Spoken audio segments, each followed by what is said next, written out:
Hello. We didn't test the mics. All right, testing. All right, I think we're good.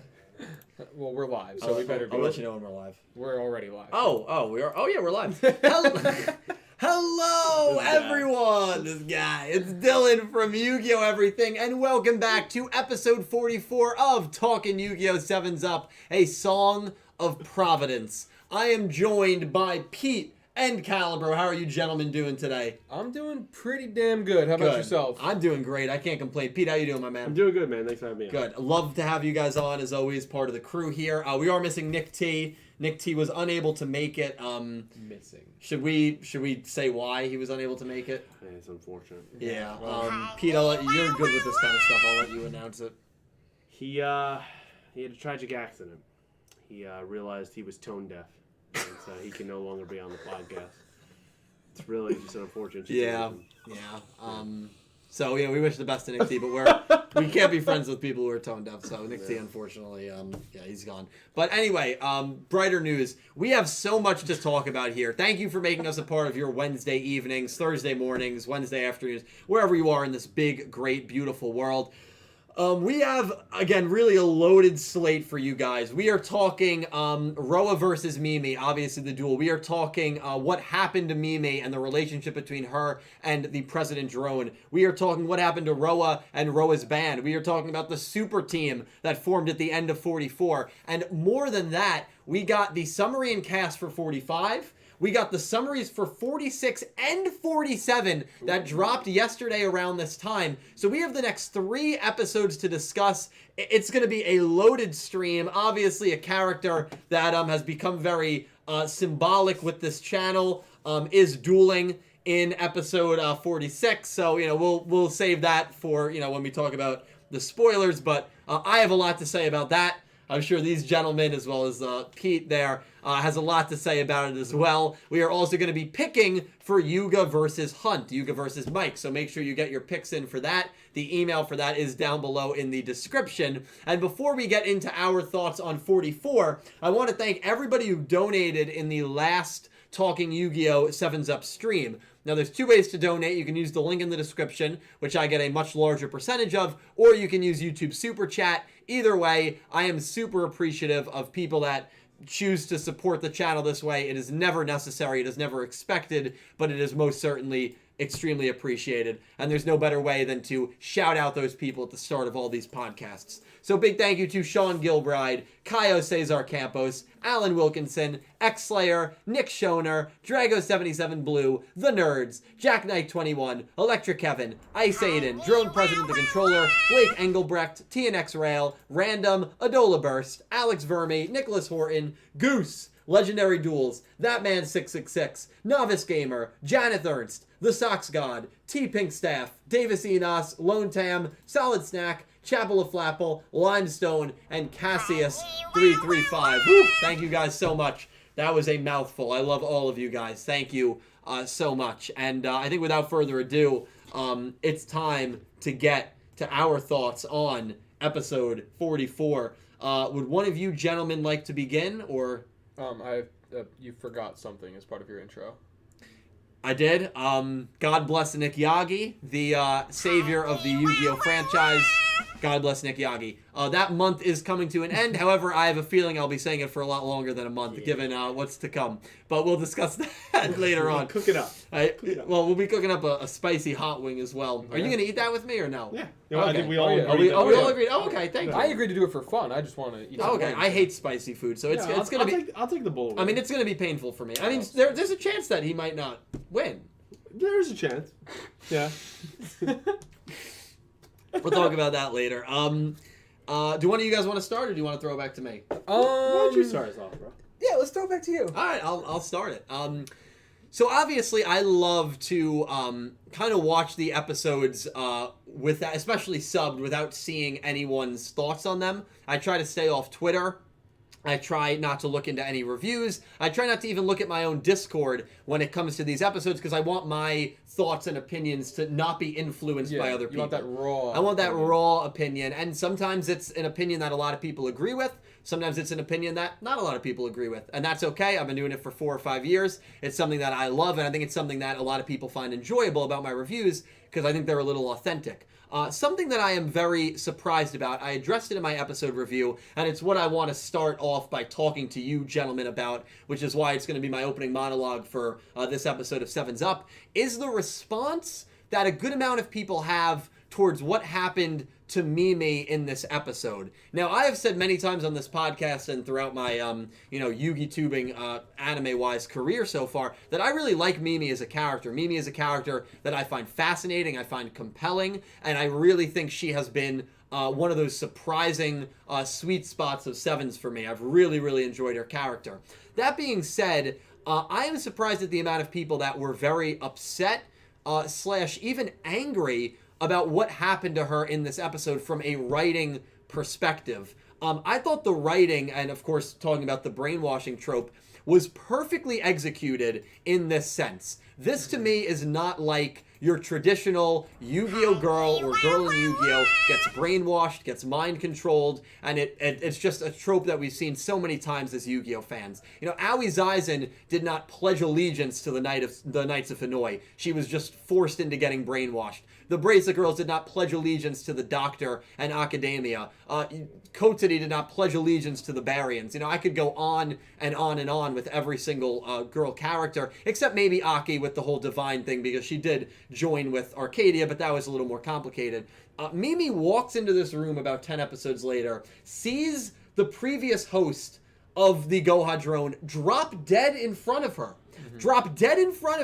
And still decides to take on the role of becoming the president. She felt it was just too good of an opportunity to pass up on.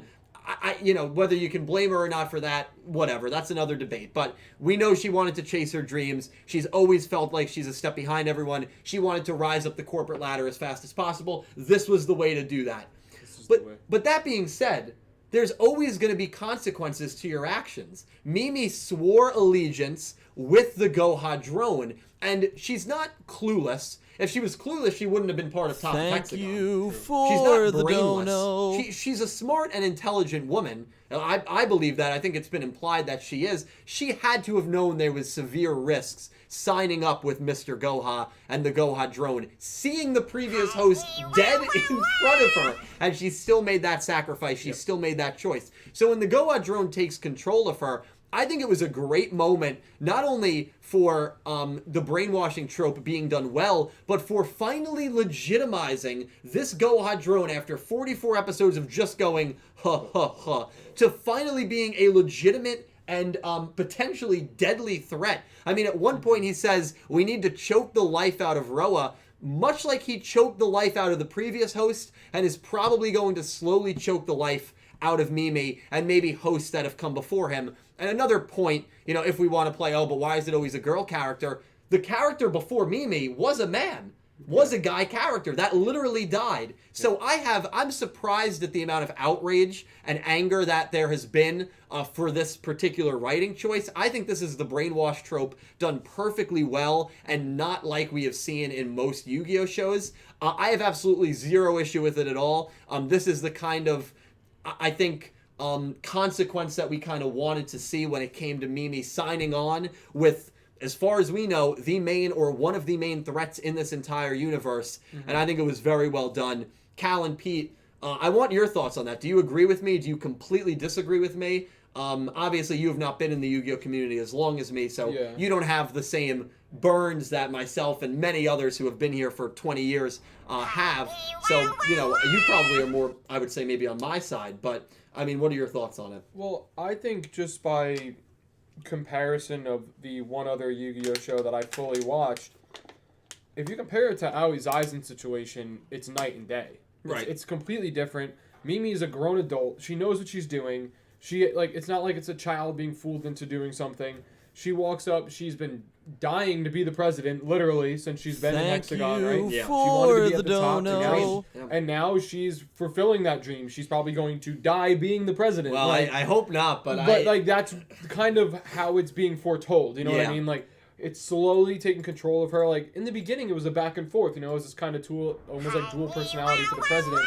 And then once, Mimi reached too far, The President Drone's just like, all right, it's my time now. Boom, electric shock through the brain. I have control. Yeah. I think the cool part about it is she's still conscious. For the beginning of it. Because then So- eventually he takes full control. But like she's like, my mouth is moving, my I'm saying things, but I'm not actually saying And them. that's a unique perspective that I don't think any other Yu-Gi-Oh has given us, where a character does go into brainwashing or mind control, and we actually hear the real version They, of like, them eased monologuing. into it, yeah. That was, I thought, really unique and really well done as well. Yeah, I think they did a very good job with it. I mean, as much as you might just hate the overall like idea Trope. of somebody being brainwashed or somebody being trapped like that, I think they did it really well. Yeah.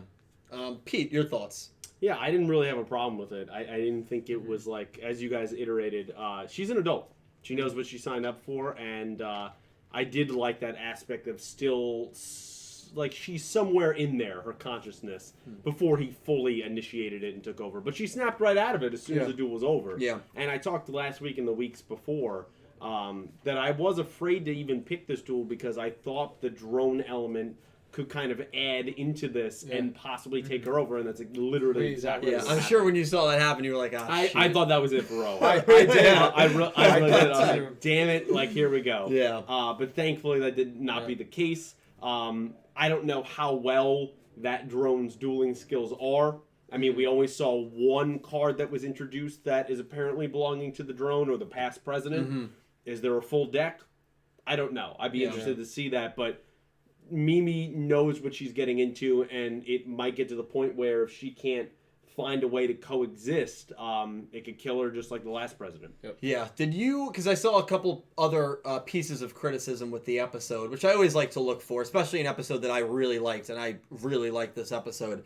Did you have an issue with the Goha drone losing in his first duel? No. I didn't, because it wasn't really him dueling, if that makes sense. It was like a weird combo of the two of them. So I don't think there's too much you can take from that, but you guys didn't have an issue with it? No, I had no issue, and I think you can say the same for both Mimi and for the drone. Yeah. That you could say, well, if the drone started the duel, he would have won. You know? But then at the same time, you could say, well, Mimi seemed to have full control of the duel. If the drone doesn't take over, maybe she would have won. Right, yeah. And I feel like those are both still viable arguments on either side. Yeah. So I think the combination of the two, it could just be kind of a foretelling of that pairing is not going to work out. You know what I mean? As in, like, they're two separate, like, entities that may both be powerful, but as a team, like, her being the president may not be something that's going to last. Yeah, and if that doesn't last, I'm worried for her life. I Yeah, really me am, too. because I don't think this drone is going to really spare Well, it's that or or the let her drone walk gets away. destroyed. Yeah, Right. So one or the other. all of a sudden, with this episode, I've become a lot more concerned for Mimi. I was definitely concerned about her well-being before this. Now I'm very concerned. We did get some more Mimi cards, some more Diane Keto support. Literally earlier today or yesterday, I believe, a lot of it is anti-spellcaster support. So some rumors that maybe a Mimi/drone versus Yuga duel could happen at some point in the future. You know, we'll see about that. But yeah, definitely fascinating stuff there. And I'm surprised at the amount of people that thought it was a bad decision to have her brainwashed and compared it to the previous shows, because I just don't think it's fair personally to do that. But generally speaking, and the episode as a whole, because it was a hell of a lot. And we're gonna just dissect things. You know, we got Roa's return and the band situation. We have the super team, Otes and the Silhouette Man. And then, of course, the summaries for 45, 46, and 47. This is going to be a loaded night, guys. So bear with us. And again, thank you for coming by. Generally speaking, your thoughts on this episode? I really liked it. I enjoyed it. Anytime Roa is on screen, I usually enjoy it. And it was nice. I mean, I said last week as well, I've been calling for so many weeks for Roa to finally make a legitimate return. You know, I enjoy his advice to Yuga, but, like, I want him to be a focus of an episode or actually duel and be present. And we got that here. I thought the episode had a lot of depth that I wasn't expecting, particularly with Roa and his two bandmates. Yeah. His two friends, I guess not anymore. We can definitely transition to that real quick. Yeah, if you're okay with that. Absolutely, you shoot on that. Yeah, that part really hit home for me actually the most throughout the episode, because Roa is doing something a lot of people do when they struggle with expressing their feelings emotionally. I can be guilty of this sometimes, and he is masking his own worry and pain by acting like everything is fine and trying to just mull over and go over the fact that he's kind of being a pompous ass. Yeah. And he's not connecting with them properly and not giving them the friendship that they need. And he's not only being an ass, but he's not even recognizing that. He thinks he fixed it by saying, you guys are my two aces, and then immediately throws it down the drain. I don't think he even for himself makes the connection that when he summons his ace there, his new ace at What the a end, moment that was. He doesn't, I don't think he even thinks like, oh yeah, I had this conversation maybe a month ago about how those two view themselves. I said that those were both my aces, and I just discarded them and tribute summoned them. He doesn't make those connections, and I think that is him being an ass, but that lack of awareness emotionally, it cost him possibly 2 friendships. Yeah, I agree. I think it's cool to see kind of 2 characters in Geta and Ushiro who you don't get much from in the show as a whole. Like, you got the one Geta duel. Yeah. And Geta-chan. did Ushiro... He dueled Rook so, in yeah, season he dueled 1, Rook. yes. But, like, character-wise, you kind of get that relationship that they all had. You can see how Geta from the beginning didn't even really... like think he was going to be back in the band. Like, he was like, oh, did Yuga end up getting you that drumming robot? And he was like, no, like, you're my drummer, you guys are my aces. And it's like everything starts to connect, but Geta sees it right away. As soon as Roa says, oh, I'm going to do it by myself, you guys can just stand behind me, he was just like, yeah, no shot, like, I'm out. And then the whole duel just symbolizes basically them being pushed to the curb and Roa doing it on his own. So I mean, I liked that whole background of it because it's something that I guess I didn't really expect in the episode, so it makes it that much more interesting, I would say. Yeah, Roa has a lot of room to grow, which I love, because I already like his character a lot. He has a lot of room to grow as a person, not necessarily maybe as a character too, but really as a person and as an individual. And seeing Roa now more actively involved in the show and just what transpired in this episode was surprising, but good. As I said in my review, some people just have no emotional intelligence whatsoever. None. And Roa is one of those guys. Yeah. And you know, there's some people out there, and even though he didn't necessarily do this, there's some people who struggle to express their true gratitude and feelings for other people, and they mask it by not only hiding their emotions, but they mask it by spending money, by buying gifts. Yeah. That's a very common thing that you see. And you didn't really see that with Roa in this episode, but I think it all falls under the same umbrella, right? It falls under this umbrella of caring for someone, but just not expressing it in a mature and appropriate way. And there were plenty of hints that Roa absolutely does care about Ushido and Geta. Sure. When he walks out of the stadium and he's wondering where they went and sees Geta's drumsticks. When Roman walks past him and says, stop lying to yourself, you can see Roa get upset by that comment. Yeah. Not angry, but genuinely like saddened by it. And that to me at the end too was a great shot of when Roman was holding Geta's drumsticks and Roa was just kind of looking at her. That was of course before the Machine Cavalry Club interrupted with their news, which we're going to talk about that as well. But Roa continues to be, he had been gone here for about 25 episodes. Yeah. This was almost as perfect of a return episode as you could have asked for, in my opinion. And I said when we were watching it again, Cal was watching it for the first time, that flashback scene not only I think is really well done, I just like the way that it's not only black and white, but it looks old style film, the way it's kind of staticky and you could kind of see the little lines in the film. I thought that was a really great director's choice touch to animate it and do it in that way. I really thought it added to the perspective and the aspect of the scene. Yeah. I think it also helped show that it was not something that just happened. Yeah. Like, it was kind of like, okay, like this was said months ago, and it helps portray the past by filming it in that. Because when does he duel Geta? 18? He duels Geta in 18. We just don't know how much time has passed, because since then Yuga took on Nail twice. The whole Machine Cavalry Club arc happened. So I'd imagine this is something that happened probably during that Machine Cavalry Club after Roa and Yuga had their convo pre-Neil round 2. And I would also say it's important to note in their fracture at the end of this episode that Yumaino Yoshiro was the one that stood behind him. The most. We take Roman out, right, because they're family and stuff like that, and she's doing her own thing.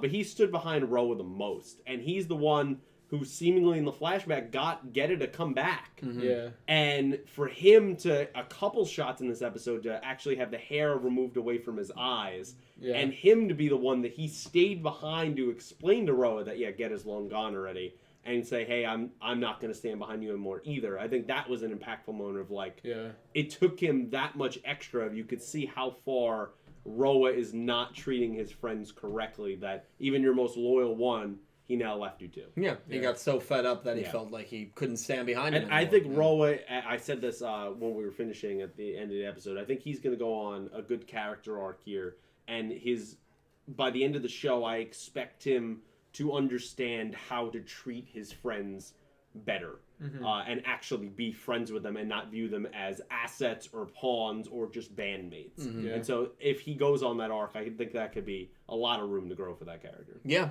well said. It's a good transition because the Machine Cavalry Club leaves. We're going to talk about that as well because I don't think that things are going to go well for the Machine Cavalry Club. I'll give my theory in a little I like the theories. A mid sevens up rant, or not rant, but dialogue on that, on what I think is going to happen there. But the Machine Cavalry Club leave. Yuga and Roa form a team. They need a third person. And who else knows about Otes, right? Who else has motivations that maybe tie to Otes a little bit? It felt like Durant joining the Warriors. I mean, it really did. They did. Nail walks in. Yeah. Roman, Rook, and Gagato are shocked. Yeah. Rook is pissed, man. I'd be pissed too. That's the line we were all thinking of. Like, isn't the team a little too stacked? I'd be pissed too, because now Rook's opportunity to become the king of duels is so hard. Oh my god. Just plummeted. Yes. Yeah. The super team of Yuga, Nail, and Roa is formed. Your thoughts on the super team? Do you like it? Do you dislike it? Are you rooting for them? Are they definitely going to win the tournament? I mean, what are your thoughts on this? Just a crazy, crazy turn of events here right before the tournament begins. There's no way that they lose the tournament. Really? I think if it's just a tournament, right? It's just a tournament. There's nothing that comes in and stops the tournament or makes somebody leave. Yeah. They would win. Okay. However, if I had to predict, I think something's going to interrupt the tournament. I do too, yeah. And they're going to leave. Yeah. And I don't know if every team is going to leave, but I think Yuga and Rook and Roman and Gakuto and Neil and Roa will all leave. And I think they're going to go on a completely different mission to maybe help the Machine Cavalry Club, maybe help Neil on his Providence, who knows. But there's going to be some interruption. Maybe Otes shows up and, it's not going to be a normal tournament. There's a lot of X factors right now. Did you like it, or do you think that it's a little it's just a little much? It is a little much, but I don't I don't dislike it. Like, well, I don't think you were a Heat fan when LeBron and I was also a Heat fan before LeBron and before Shaq. For some reason, I thought it was right when they joined the team. I don't know. Like Bosch too. Right, Bosch. That was it's all right. Dill was a Man U fan when they started getting good, and now he doesn't watch soccer anymore because they suck. Actually, the opposite. I watched the first David Moyes. Oh, really? Yeah, okay. Unfortunately. But no, I don't hate it. I don't love it. I think that them making this super team, in my mind, almost ensures that the tournament is not going to be a normal tournament. Okay. Pete, what do you think of the super team, bro? I mean, it's a little unfair. I mean, like, I love it. I mean, I love all three of those characters. It's a little OP. Yeah. It's a little ridiculous, and I like that they're meta enough to just outright say it and have Rook be kind of the vessel to say what the audience is thinking there. But it's hard for me to believe that unless they literally go, hey, I surrender, that this team could somehow lose. Yeah. See, I don't agree with you guys. You got to beat all three of them. No, you have to beat 2 of 3. Yeah, I mean, but if that's the way it works, we don't know if that's the way it works. If it comes down to it. But if you have to beat 2 of 3, I think Rook's team has a shot. We know Rook can beat Yuga. And that means if Rook beats Yuga, which isn't a guarantee, I think that's a 50-50. You're saying that like Roman is beating Roa. So here's my little... Or Gakuto is beating Nail. Here's my little monologue on it. I think that one happens more likely than the I disagree with you. The best thing that comes out of this super team, I don't think is necessarily for Gakuto, for Neil, Roa, or Yuga. I think the best thing that comes out of this super team is for Gakuto and Roman. Because if you assume that Team Yuga and Team Rook are going to meet, whether it's the semis, whether it's the finals, whatever it is, if you assume that that team is going to meet, and if you assume that it has to be Yuga versus Rook in a best of 3, then that means either Roman beats Roa, carrying the weight and dreams of her band members, which I could totally see. Okay. And if you don't think that that's possible, then you have to justify... That might have been the worst shot in 7's Up history. He actually shot it onto the staircase. That was a Nick T shot. That was worse than a Nick T shot. I'll get that at the commercial break. If you don't think that Roman has a prayer against Roa, then start justifying Gakuto beating Neil. Start doing it. Because one of those two has to happen. There's no way Gakuto beat him. Okay, then Roman can beat Roa. He would have one of those two has to happen. He would have to have a serious head injury entering Neil. the tournament for him to lose. There's no way in the world. All of a sudden, Ronze's allegiance switching from Gakuto to Neil, which was like, oh man, it was kind of random. Now it makes so much sense. And especially because that they're going to element, duel. You would figure she would show up probably during a duel, right? Yeah. Maybe that would be the big reveal. That's going to throw Gakuto off even more, isn't it? You would I don't think imagine. that's going to will him to be angry and somehow beat her new master. Could motivate him to prove to her that he's don't stronger. I don't see it. But if you think that if those teams match up, and you have to have Yuga versus Rook in the third match for all the marbles on the line, then Roman beats Roa or Gakuto beats Neil. And so in my opinion, the best thing that came out of this super team is for Roman and or Gakuto, because one of them is going to get a monstrous win. Imagine if Roman in one arc beats Yuga and Roa. That'd be pretty impressive. That would be impressive. I mean, she'd be the best girl in Yu-Gi-Oh! You wouldn't even need to have another however many episodes. Unless like, that would be just, it. Yeah. That would be it. No, even if she gets completely written out of the show, even if they kill her off, she's already surpassed. It doesn't at that point. It doesn't matter. Yeah, she probably has. So, but again, we're getting ahead of ourselves. We're assuming that Yuga and these teams are going to match, which I think they will. What do you think is more likely if that happens? Gakuto beating Neil or Roman beating Roa? I think Yuga losing. So then if that's the case, I mean Yuga winning and the other two winning. So a sweep. But if no. Oh. Roman wins, Gakuto wins, Rook loses. So then Rook Yuga would have to kick off that matchup. Yep. Oh, that'd be interesting. Because Rook would be so ready to go and want to go so bad. And then if he loses, he'd be heartbroken. He'd have his own little, not like heel turn, but be mad like if they after he loses, and then his friends pick him up. That'd be crazy. If Gakuto and Could you Roman beat imagine? Neil and Roa, that'd be crazy. Okay, that's like the dream scenario. If that, who are you rooting for though? Team Yuga or Team Rook? If they Team Yuga. I'd be rooting for Team Rook. I'm rooting for the Dinosaur Club. Team Yuga. Yo, you're a fool. That's my boy. I love all those like characters Yuga a lot. I've always been here. Roa and Nail's my favorite character. As a fellow Mets fan, I expected it from the Yankees fan. I'm upset to hear you say that. I hate super teams. I love Yuga, Neil, and Roa. Listen, I hate super teams. I need a taste of a little bit of winning. You had the Rams. You got to the Super Bowl. I'm a Jets fan. Scored 3 points. Yeah, but you know what? It's different. I'm a Jets and a Mets fan, dude.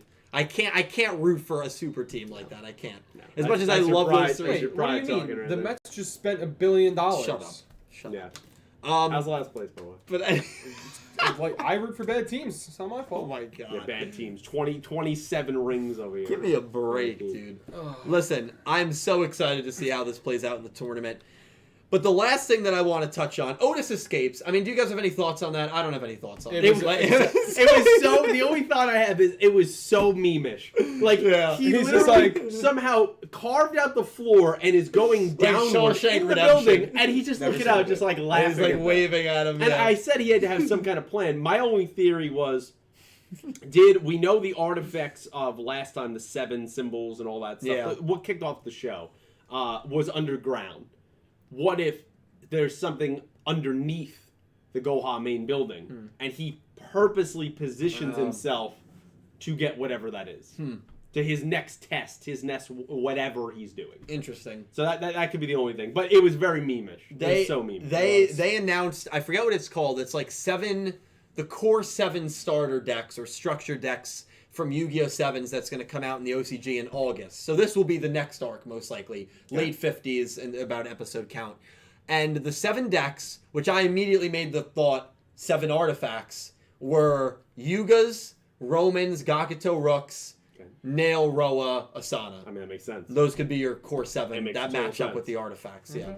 So we'll keep an eye on that. If I'm writing a Signers Part 2, that's the 7 characters. That's what it is there. And but the one thing that I want to focus on is the Silhouette Man. Caterpillar calls in Galliant and Chevelle for assistance here. I would be very worried, and I am very worried, about the Machine Cavalry Club. I believe that the Silhouette Man is going to make an example out of them. And I believe that Tiger is going to be the messenger. She's going to deliver the message to Rook and to Yuga and all them. Covered in that blood. the Machine... Well, let's hope not. Jesus Christ. That the Machine Cavalry Club was wiped out. Not wiped out literally, but like destroyed and defeated. Yeah. And then Yuga and Rook are going to go to the mines. Yeah. That's what I believe is going to happen. I cannot see, without Yuga and Rook getting involved, the Machine Cavalry Club stopping a threat, because then what's the point of even introducing him? You know what I mean? Yeah. I can't see them stopping and defeating this guy. I think he's going to establish deadly credibility by taking down the Machine Cavalry Club. I think you are pretty accurate on that. I could totally see that playing out like that. They walk into a scene of all their machines destroyed. Oh my god, that'd be messed up if he destroys all their machines. Because like that was the whole purpose of the arc. Yeah, they just started repairing them again. Yep. Jeez. They're all just like broken and just ripped apart. Jeez. Well, a little bit of a foreshadow for episode 45. Most of the Machine Cavalry Club, as well as the Silhouette Man, are speaking. So we are going to get maybe get some backstory on this Silhouette Man. We might, and he has a different name on the cast list. But we'll get to 45 in a little bit. We got to make our predictions on Yuga versus Hunt. Any other thoughts? I mean, it was such a big episode. Any other thoughts or theories or anything you want to touch on that I might have left out or not covered? I gotta go to water. Give me one too. Yep. Thanks, brother. I feel like there's also something possibly brewing inside of Goha. Not only that they seem to be targeted at the moment, but I feel like it could be a decently nice. I feel like it could be a decently big deal that they have that one advisor there that's been working for the president, presumably with the last president before he passed away. Yeah. Mm-hmm. Is that going to be a big deal that they make light of, oh, the president's acting weird today. Oh, the president's deck is weird.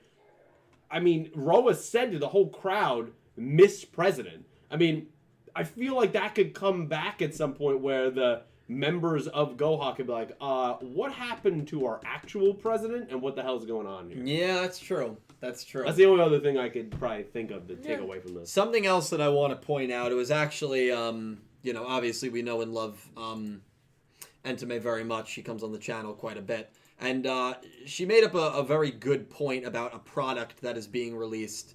Let me look that up. So I want to credit her. That was over on Twitter. Let me pull it up real quick. I gotta scroll through her Twitter. I feel weird. It's fine. She's a friend. Let me look. It was such a an interesting thread. This was it. So there's a new pack coming out in the OCG on June 5th called Maximum Ultra Evolution. Okay. That's the next set after Dynamic Eternal Live. And if this arc ends after 13 episodes, it means this arc is going to end on episode 52, June 12th. So that set comes out June 5th. There's a very good chance that... We don't know the cover characters in that... on that pack, by the way. And if you're thinking that, that could refer to the new Maximum that got revealed, the new Maximum that got revealed is in Dynamic Eternal Live. Mm-hmm. So it's not going to be that new Maximum.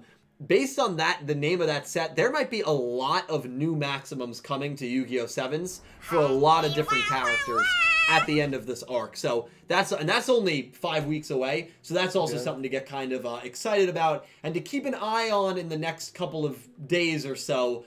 Do we get some news regarding new Maximum monsters? But it does look like we are going to get a flood of Maximums potentially. I mean, we have Maximums in that set name, so that'll be interesting to keep an eye on. Yeah. That could be fun. Mm-hmm. You could also get a little bit much if everyone has one. And like Maxims I like, but I like them for the big moments.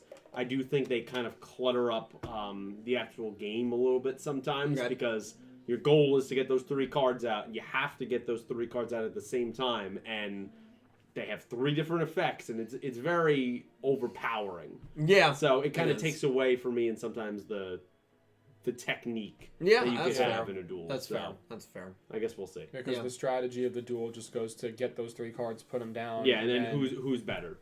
Who gets their maximum first. Yeah. Well, but then the strategy becomes if the other duelist gets their maximum first, do you have the ability and cards to withstand that maximum until you can at least get yours? Which was great in Yuga Nail. Loved it. But was Yuga-sana, did that leave a bitter taste with the maximums? A little bit. Like, I wasn't a gigantic fan of, I mean, the first time she annihilated him, and that after the Neil stuff was very predictable. I mean, we knew that was happening. And then the second time where it dissolves and disappears at the same time, I don't know. I didn't love it. Well, you didn't like it either, Didn't right? do it for me. Yeah. I mean, you guys didn't like that. Just the dissolving of the cards thing, and at the exact same time, the cards disappeared. It's just... Yeah. No, I get it. I like maximums, but I see what you mean. I would have rather them mutually destruct each other. Like, just that is basically what... Well, no, because they didn't go to the grave. They just vanished. Yeah, it was pretty... Yeah. It was interesting. It was different. It's definitely different. That's all right. Not everything's going to be a hit. Yeah. I mean, I didn't really have much of an issue with it, but... You know who knows a lot about hitting? Who? This guy at the blackjack table in AC. Do you want to tell the great people in the world your winnings / losings from the past weekend? No. Okay. 350. 350. You won 350. Wow. This guy's got money to blow, if you know what I'm talking about. Does not. 350 down the toilet. All right, I guess we will take, if we have any donations, we'll take some donations. We have quite a few. Well, thank you guys. I wanted to, again, just thank you guys for turning out so much to these streams. It means a lot to me. Sevens Up, Talking Yu-Gi-Oh! Will always be the stream that I look forward to every single week. It's literally my favorite stream to do. Between Twitch, YouTube, it doesn't matter. I love doing these streams. So thank you again so much for being here. And thank you for super chatting. It's never necessary, but it's so appreciated. We're going to read quite a few now. And then stay tuned, because then we're going to get to the 45, 46, and 47 summaries.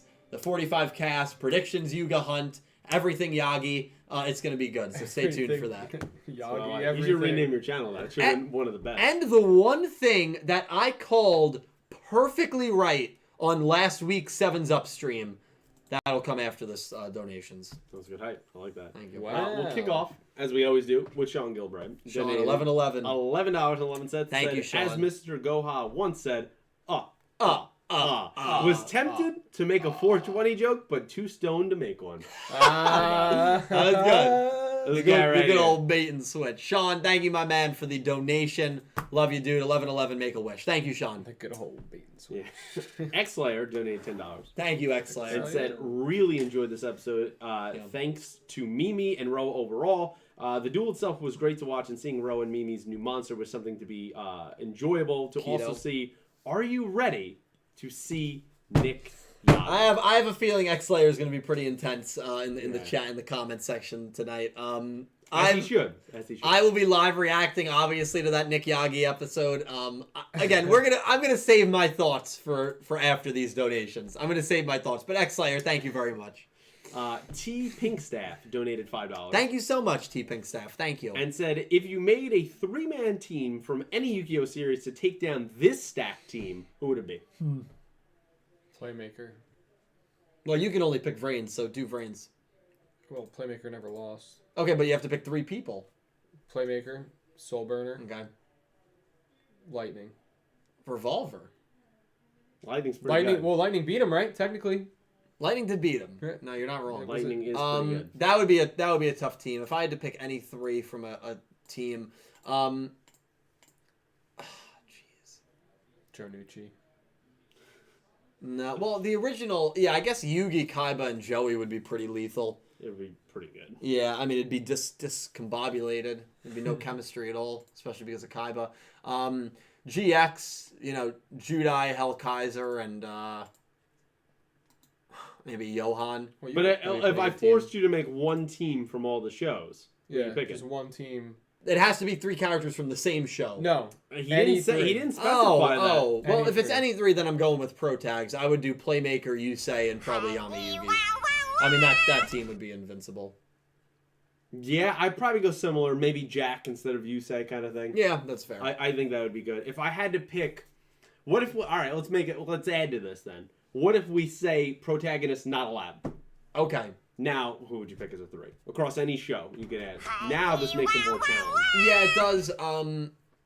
Akiba Reiji, Kaito, and Jack.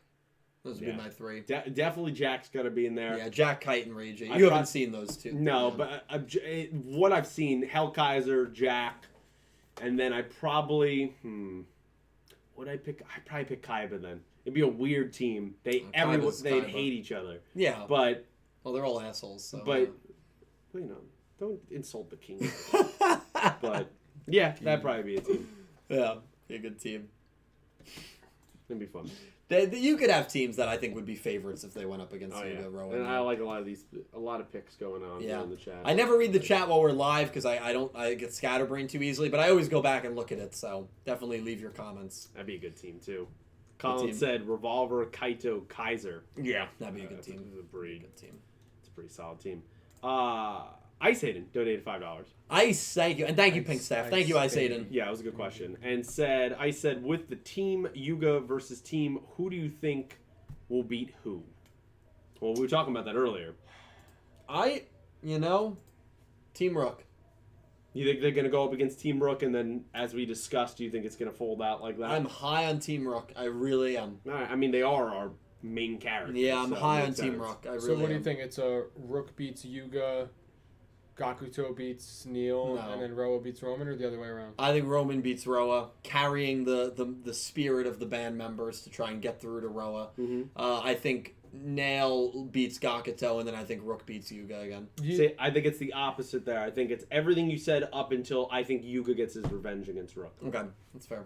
Yeah. So then you would have Team Yuga winning. I would have Team Yuga winning because it would be Yuga Neil as the win, and I do believe that actually that would serve Roa better if Roman won there. Yeah. Yeah. Why not, shot? I would want to see Roman and Gakuto win if Team Rook won, like both of them, and Rook losing to Yuga. Yeah, that'd be something. But Yuga Rook's gonna be the last of the 3, so I would probably lean more towards what you said, with Roman beating Roa and then Rook beating Yuga. So you think Team Rook would win? Yeah. This guy. That's all right. I'm talking about. It's People okay. lose the circle. It's okay. All right. I'll teach everything I know one day. I was born there. Hey, I already know it all. Ice Aiden, thank you, my man. Thank you so much. Jack Knight is here. Jack Knight. I saw he changed his profile pic to a picture of Gohan Jerome, which is great. Thank you, Jack. And he donated I see $5. And he said, "Hey, Dylan, Cal, and Pete, how's it going? What's up? Good. I got top 8 in the extravaganza. Can't Congrats. wait for 46. Congrats. 40. Well, Congrats, awesome. totally. we know what's happening in 46. So I got this great mat. Hold on. There's an official Yu-Gi-Oh! Judge mat. Let me know if it shows up on the camera well. Does it show up well? Well, remember, there's a delay. But yeah, Keep going. Yeah. it's pretty good. Yeah. Yeah, So I that's got pretty this good. mat on eBay. It goes for like $120. I ended up getting it for like $70 on like an auction site. So I love it. Obviously, Condemned Dark Lord, great monster. I was not a judge in 2020, but extravaganza, Jack. What do you have to come in, Jack, to win a mat? Keep an eye out for Jack's comment if he writes that. What place do you have to come in to win like an extravaganza mat? But I love the mat. Next time we do a pack opening, which will probably be for Dynamic Eternal Live, we'll do it on this new mat. But That's gonna look good. it'll look great. Jack, good job, man. Thank you. Wah, wah, wah, wah, wah. Top 8. We're proud of you, man. Thank you, dude. Maddie's here. What's up, Maddie? Want to thank Maddie Adola Burst. Yes. I want to thank him for donating $150 last night on Twitch. He's a guy. A $100 donation followed by a $50 donation. That was insane. Maddie, thank you so much, dude. There's a rumor that he might be able to come towards the end of summer. Got to talk to you about I like that. that it's a rumor. It's a rumor because it's not confirmed right now, but we'll see. So we got to talk about that, Maddie. Love you, man. Thank you, dude. Thank you for coming by. Thank you for all you do, including here, because you should thank him again, because he donated $50. And Jesus And he Christ. said 50 more for Nick Yagi to support I you. hate him. Of course, hope you, Cal, and Pete are having a great night. Well, Maddie, you just made my night that much better, man. Thank you so much for another crazy awesome super chat. I just hate that these super chats are in the name of Nick Yagi. So I was live on Twitch last night when the Nick Yagi news came in, and people started going nuts. I mean, X-Slayer it was one started of a them. hype train. Yeah, Ray. One Pegasus, of the biggest ones you've ever had. One of the biggest hype trains I've ever had. Ray All cheering thanks to who? Nick Yagi. Thank you. Maddie was just donating. I was insane. Yeah. And Bless I was Nick so Yagi. thankful Bless Nick for it because I'm thankful whenever anyone supports me, especially in that sort of way. But I was so aggravated at the same time Yeah. because it was all for Nick Yagi. But Bless Nick It's Yagi, just, man. it's great because we'll talk about it more, but Studio Bridge, if you're out there, you know what to do. You know what to do. they don't watch this You know channel. what to do. Stop with that theory. They don't watch this channel. I'm sticking by that theory. That's starting to become It's less. one of my and- favorite crack theories. It's starting to become less and less of a crack theory. I hate it. I hate it. I hate it. Love it. Maddie, I love you. Thank you so much, dude. Thank you, Thank you Maddie. so much. Just man. like before we go to the next one, just think about it in that theory. Nick Yagi was an afterthought in the show. He hadn't done anything. He hadn't said anything. You could argue he hasn't done And- anything still. Yeah, and he's still. And then you said just out of nowhere, he's not even going to appear in an episode by episode You 42. challenged Nick to- for Episode 42, he shows up. Yeah. Then you double down and say it doesn't matter because he's never going to duel and he's never going to win one. Yeah. Four God, I got episodes. chills, dude. 4 episodes later, Fucked up. It's fucked he is up. going to duel Yeah. and win a duel. Well, we don't know about that. Come on, There's a No, chance. we don't- There's at least a chance. It's a 50-50 There's chance. a chance. it's sure. written in the stars. And that enough should shake you to your core. Pete comes to my house today and he's like, I'm so excited for Nick Yagi's barbecue duel in a couple of weeks. I've never wanted to kick someone out of my house as badly as I did in that moment. Nick Yagi's barbecue duel. When Nick Yagi wins, should we do the stream outside at the grill? Oh my god, that'd be brilliant. We should also get Dylan Nick Yagi's hat. He should have to Oh, wear yeah. that. I think that was part of the bet. I think They I have to wear that. Yeah, I during think the I have to shoot. wear Oh, the it's cowboy gonna hat. look great. Oh, dude. If Studio Bridge does anything, they will carry through with this plan. Make it reality. Bless Nick Yagi. Plus Nick Yagi. Nicholas Horton. And he donated £5. Maddie, thank you so much, man. And Nick said, spoilers for episodes 44 and 45, Yeah. which sound interesting, and the Sevens' upcoming Twitch game has a new playable protagonist with Yuga behind him. Yeah, so Nicholas Horton, thank you so much for the super chat, my man. Nicholas, we always mention your name whenever we talk about this segment because I don't think you've missed a Talking Yu-Gi-Oh segment. I can't remember the last since time. Since the Vrains ones, man. Yeah. And you live in the UK, Thank so this is late for you, dude. you Thank you for so the much, dono. Nicholas. Yeah, the Sevens video game looks phenomenal. Like, it really looks great. It looks decently open world. It looks like the versus screen with Yuga and Ronze that I saw looked really clean. And the pre-order Yu-Gi-Oh! 7's game on 4 different Japanese sites, including Japanese or Amazon Japan, and Play Asia, I believe, was another one. It went up for pre-order today. The #1 pre-ordered game in Japan today. Wow. So if you wonder how Yu-Gi-Oh! Rush Duels and 7's is more so Rush Duels is perceived over in Japan, it's clearly extremely popular, which is definitely a good news for potentially another Yu-Gi-Oh! Anime, and for, of course, Yu-Gi-Oh! 7's as well, and just Yu-Gi-Oh! As a whole, which, of course, we want to see go on for as long as possible. I think everyone in the chat and at home feels the same way about that. So the Yu-Gi-Oh! 7's Rush Duel game looks incredible. I'll be getting it, even if it's fully in Japanese, which it probably will be. We'll play it. We'll try to figure our way through it. It'll actually be pretty hilarious. Maybe I'll buy those. There's glasses that can instantaneously translate, aren't there? Like Google glasses. Glass. It's pretty expensive. How expensive? Last I checked, I don't know, what was that, like 800? I think it was something like that. Maybe a little too much, yeah. It would be a pretty cool look, though. It would be looking, and I could literally translate. Or you could just I don't know watch, how well. you could just watch Thank you for the dono. Way better quality. But Nicholas, thank you, man. We're going to do a few others, and then we are going to get to 45, 46, 47 here. Yes, absolutely. Alan Wilkinson donated £2. Thank you, Alan. And said, love the subtlety of drones' mind control cards. Yeah. That is true. Yeah. As soon as it came on the field, it took care of Diane Quito's prison guard. And the cool thing is, if you look back, and I won't notice this the second time I watched it, you actually see that card in Mimi's hand when she starts her turn, and that card doesn't get addressed until the drone says something. So very subtle the way they included it. It was really well done. It was. I mean, I didn't think that gimmick or that execution was bad at all. I mean, that was my opening monologue. I thought it was fine. Yeah. I was totally fine with it. Yeah. Let's scroll back up here. Thank you, Alan. X-Layer donated another $2 and said, do you want to tell everyone what's at stake for our bet? Yes, so if Nick Yagi wins, I have to eat a very spicy hot wing live on stream on 7's Up. I have to say bless Nick Yagi for, I think, another full month. And I have to commission the artists that I get my emotes done from. They're not cheap. A Nick Yagi emote. So a Nick Yagi emote will be available to YouTube channel members if he wins a duel, and potentially to Twitch subs if we ever reach Twitch partner status. And then if he does not win, X-Layer has to cheer. I think it's 2,500 bits, and then donate like $75. Yeah. So it's a lot on the line. It's very expensive for Nick Yagi. I just love that. Even if he loses, you said weeks ago, I'm sure could find the clip, he will never duel in the show. And I said, well, he has a duel this. Even the fact that he's just dueling, even if he loses, I just love it. I love it. I love how they dropped it, by the way, within 24 hours of this podcast. So I had to deal with this today. I love that they not only they did that, but they dropped it while you were live on Twitch. Yeah. And you didn't believe X-Layer when he said that to read the summary. And then you saw my reaction when I saw DMC tweet it. I was like, oh no. Yeah. Oh no. It was amazing. It was amazing. And not only that, Dylan still doesn't think someone from Studio Bridge watches. He still doesn't believe it. I know. Yeah, Colin, I agree with that. Someone find that YouTube clip where he said he was never going to duel, and then pair that with when he wins and you see the life points drain out. I'll be live if that happens. Well, the life points drain out, and then it cuts to Dylan at the next fucking Yu-Gi-Oh! 7s with the dude, hat on. Whoever he's dueling, and I think I know who he's going to duel. I'm not going to say it out of people that don't want spoilers, but we'll talk about that very soon. I'm never going to root harder for a character in my life.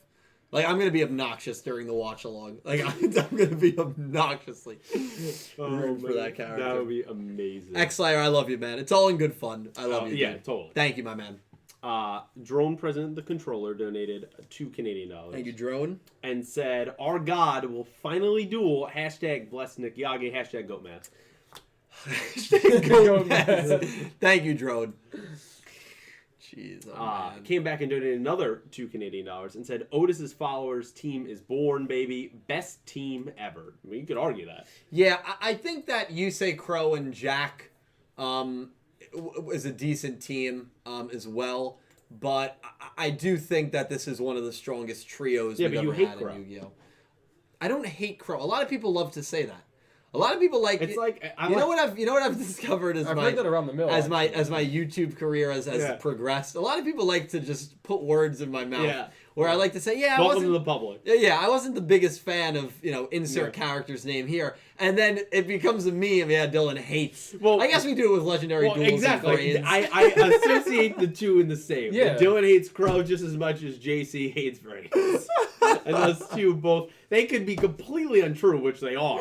And I will always say them. Thank you for the dono. I wouldn't trade it for the world. I really wouldn't.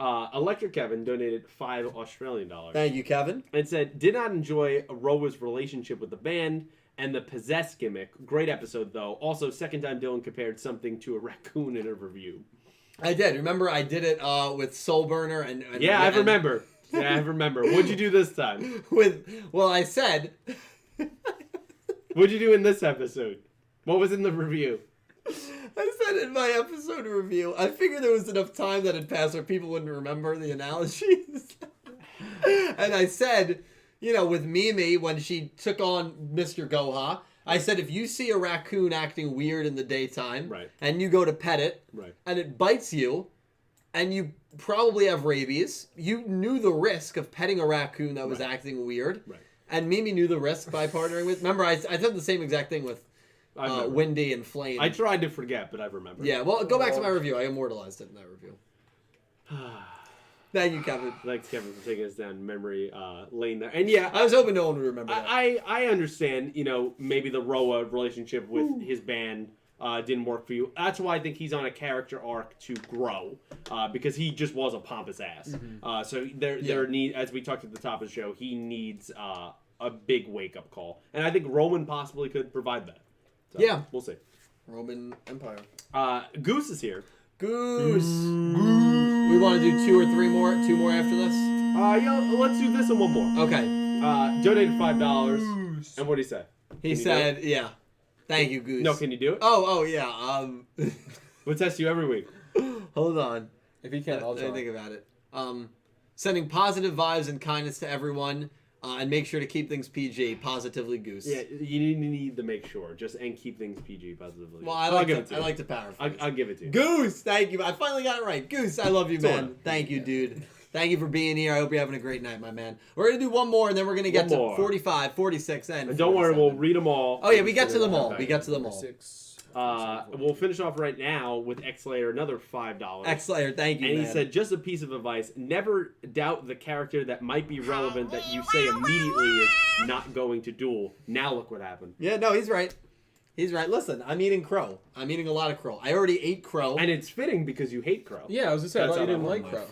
All right. It was too easy. Like, it was right there. You know what, X-Slayer? I love you, man. That was a layup. Thank you for the super. Thank you. Speaking of Yagi, I think it's time to read the 45 cast, 46 and 47 summaries.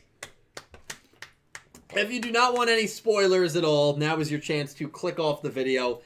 We are going to start with episode 45. Spoiler warning. Go. Upstart Hunter. Fierce battles have unfolded during the Team Battle Royale tournament, and Yuga and company have been racking up wins. The three members of the Dueling and Dinosaur Research Club then arrive before them. Wanting to spar with Yuga, Hunt challenges him to a duel. For some reason, Hunt is acting like a different person. That's interesting. The cast: Yuga, Rook, Gakuto, Roman, Roa, Nail, Hunt, Khan, Kaseki, Asana, Galliant, Goha 66. That is the same voice actor as the Silhouette Man. Yeah. So that might be the new Silhouette Man's name, Goha 66. Remember, he said, now is the time Goha 66 will take over Goha. Sebastian, Kakako, Ranze, Rinosuke, restaurant owner, boys, girls, and extras. That is the 45 summary. Immediate thoughts about that before we jump to 46 and 47. You guys go. I'm going to get those summaries on screen for the chat. Okay. Also, before you go there, if you want to see if you can repair your Nightbot's Twitter link, it seems to not be working if you click on it. It goes like to... I'll check it. Link does not exist. I'll check it out. Thank you. Okay, so, what were we talking about? Oh, yeah, the summary. It's interesting. I feel like there's a lot... It's a very large cast list, which is good. I think that means there's going to be a lot going on. Hunt acting like a totally different person almost makes me feel like he was set up to confront Yuga and his team, or maybe to try to just stall them in some way, maybe keep them from getting information on what's going on with Goha 66. But I think it sounds like it could be a really juicy episode. Juicy, yeah, like a lot to boil in there, you know. So I think overall, I'm excited for it.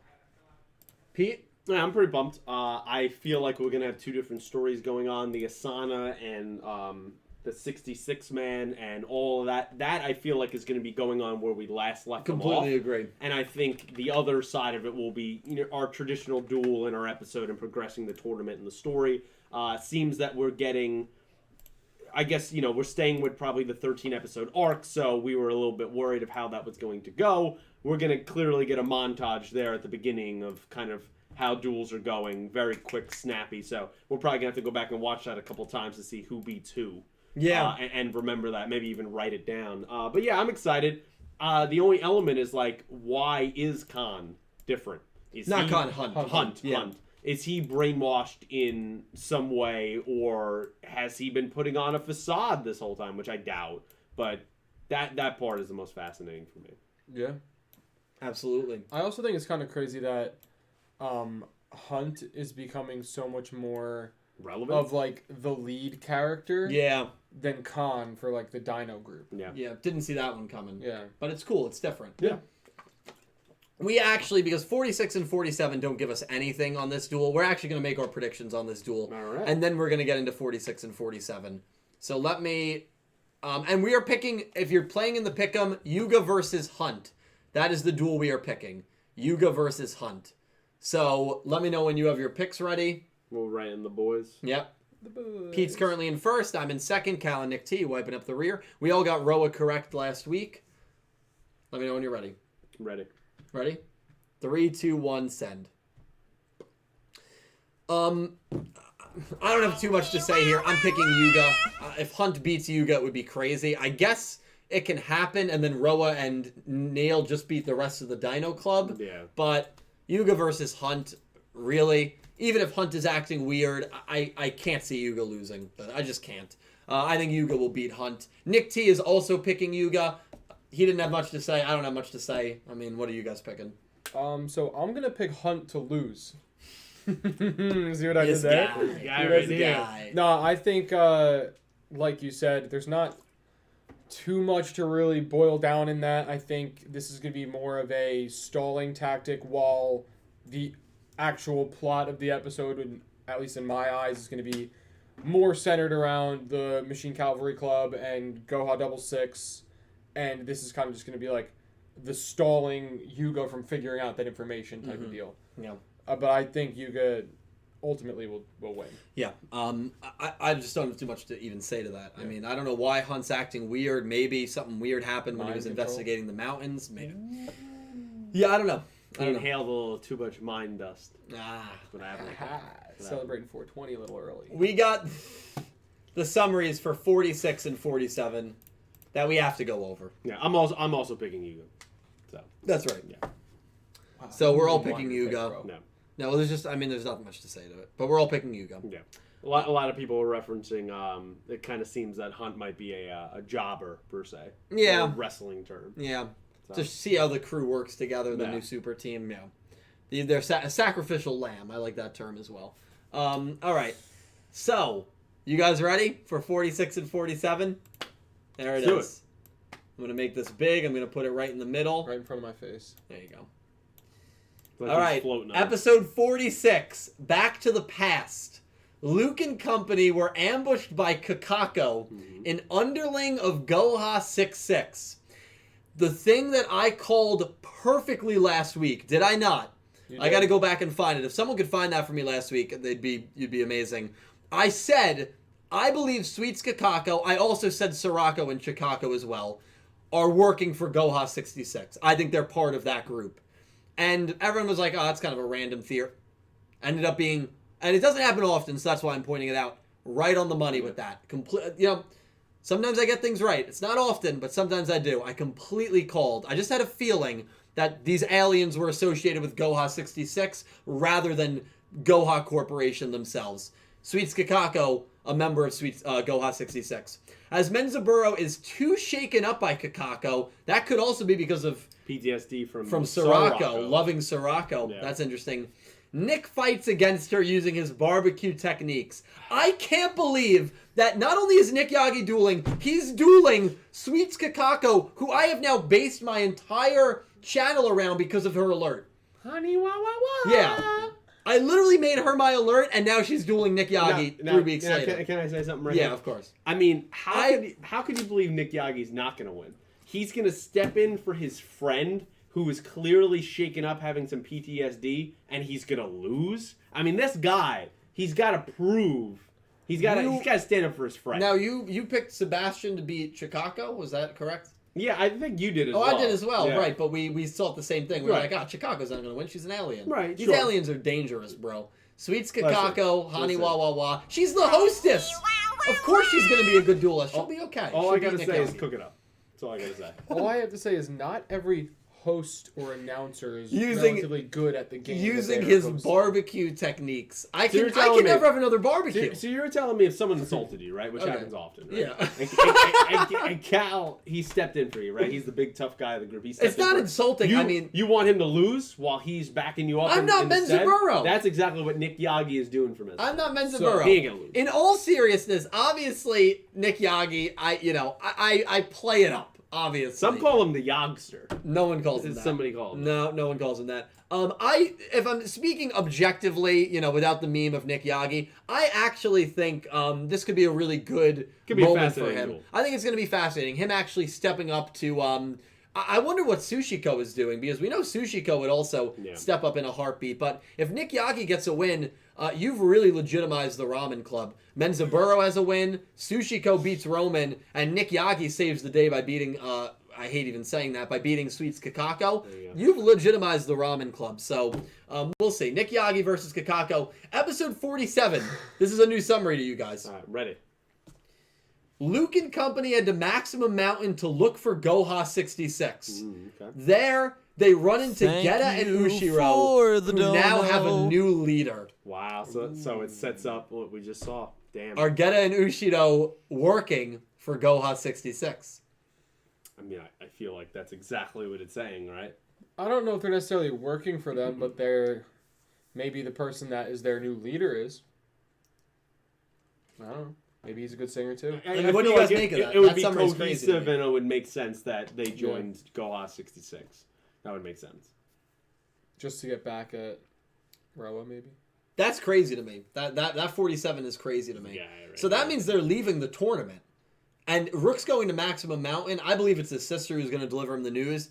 I think, because nowhere in these summaries does it say the Machine Cavalry Club's getting involved. I think the Machine Cavalry Club's getting wiped out. I really do. I think you just want them to be murdered. No, I don't want them to be murdered. But Somebody commented that earlier. well, no, they're not correct. But I do think that they're in trouble. I really do.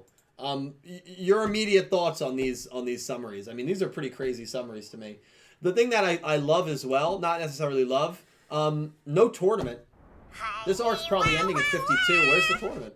We have it in We're 45. going to speed it up in the next episode. Yeah, we get a tournament montage. We're speeding next up episode. everything. There you go. Also, where is Yuga? Why is Yuga not heading to Maximum Yeah, Mountain? is he included in Luke and Co, or Luke and Co is him, Roman, and Gakuto? I have a feeling Luke and Co is probably Luke, Roman, and Gakuto.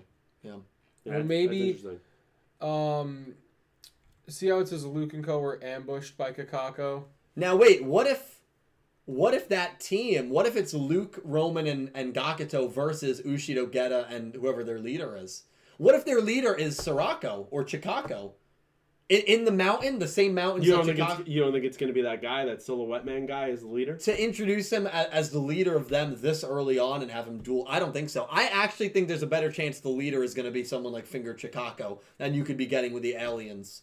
So involved. where do you think the Silhouette Man then fits in that? I think the Silhouette Man is the big boss. He's the top dog. He's the top dog. the big guy. I can't imagine they're going to introduce Silhouette Man and already have him killed off. I just can't. I think Or that what would if he wipes the floor with them right here? and then beats Rook and all that? And it rolls into the next arc of like they're still a threat, and we see what is their thing against Goha. Why do they hate them? Now, I have a question for both of you. Yeah. Does the fact that 46 and 47 say Luke and Co, right? That's how it starts for both of them. Yeah. Does it worry you that maybe Yuga does lose and gets, like, maybe he gets taken? Then they get ambushed by Kakako. And for whatever reason, Nick Yagi is the one that steps up to the plate and fights them. You know what else is also fascinating to me? What? So Sweets Kakako is obviously hosting the tournament, right? She's the hostess.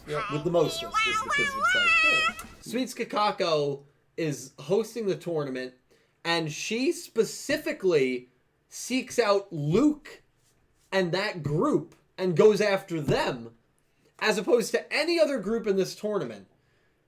Isn't that weird that she doesn't go after Yuga and them? Why go after Luke? Because the And team is then- too stacked. She's going for the weakling. You know what I love, True. though? Luke and them are going to get ambushed by Kakako. You know who's going to come to their aid? Menzaburo and the Ramen Club. And our boy. And Nick Yagi, yes. Yes, you don't have to keep saying it. I just want you to say it as much as possible. You don't think someone's certain family member could factor in if he's in trouble? You don't think a tiger could be present at some point? I think she definitely could. I think she's going to be the messenger. You know the song, "Don't fear the messenger." Yeah. Don't shoot the messenger. You shot the sheriff, but you didn't shoot the deputy. Yeah.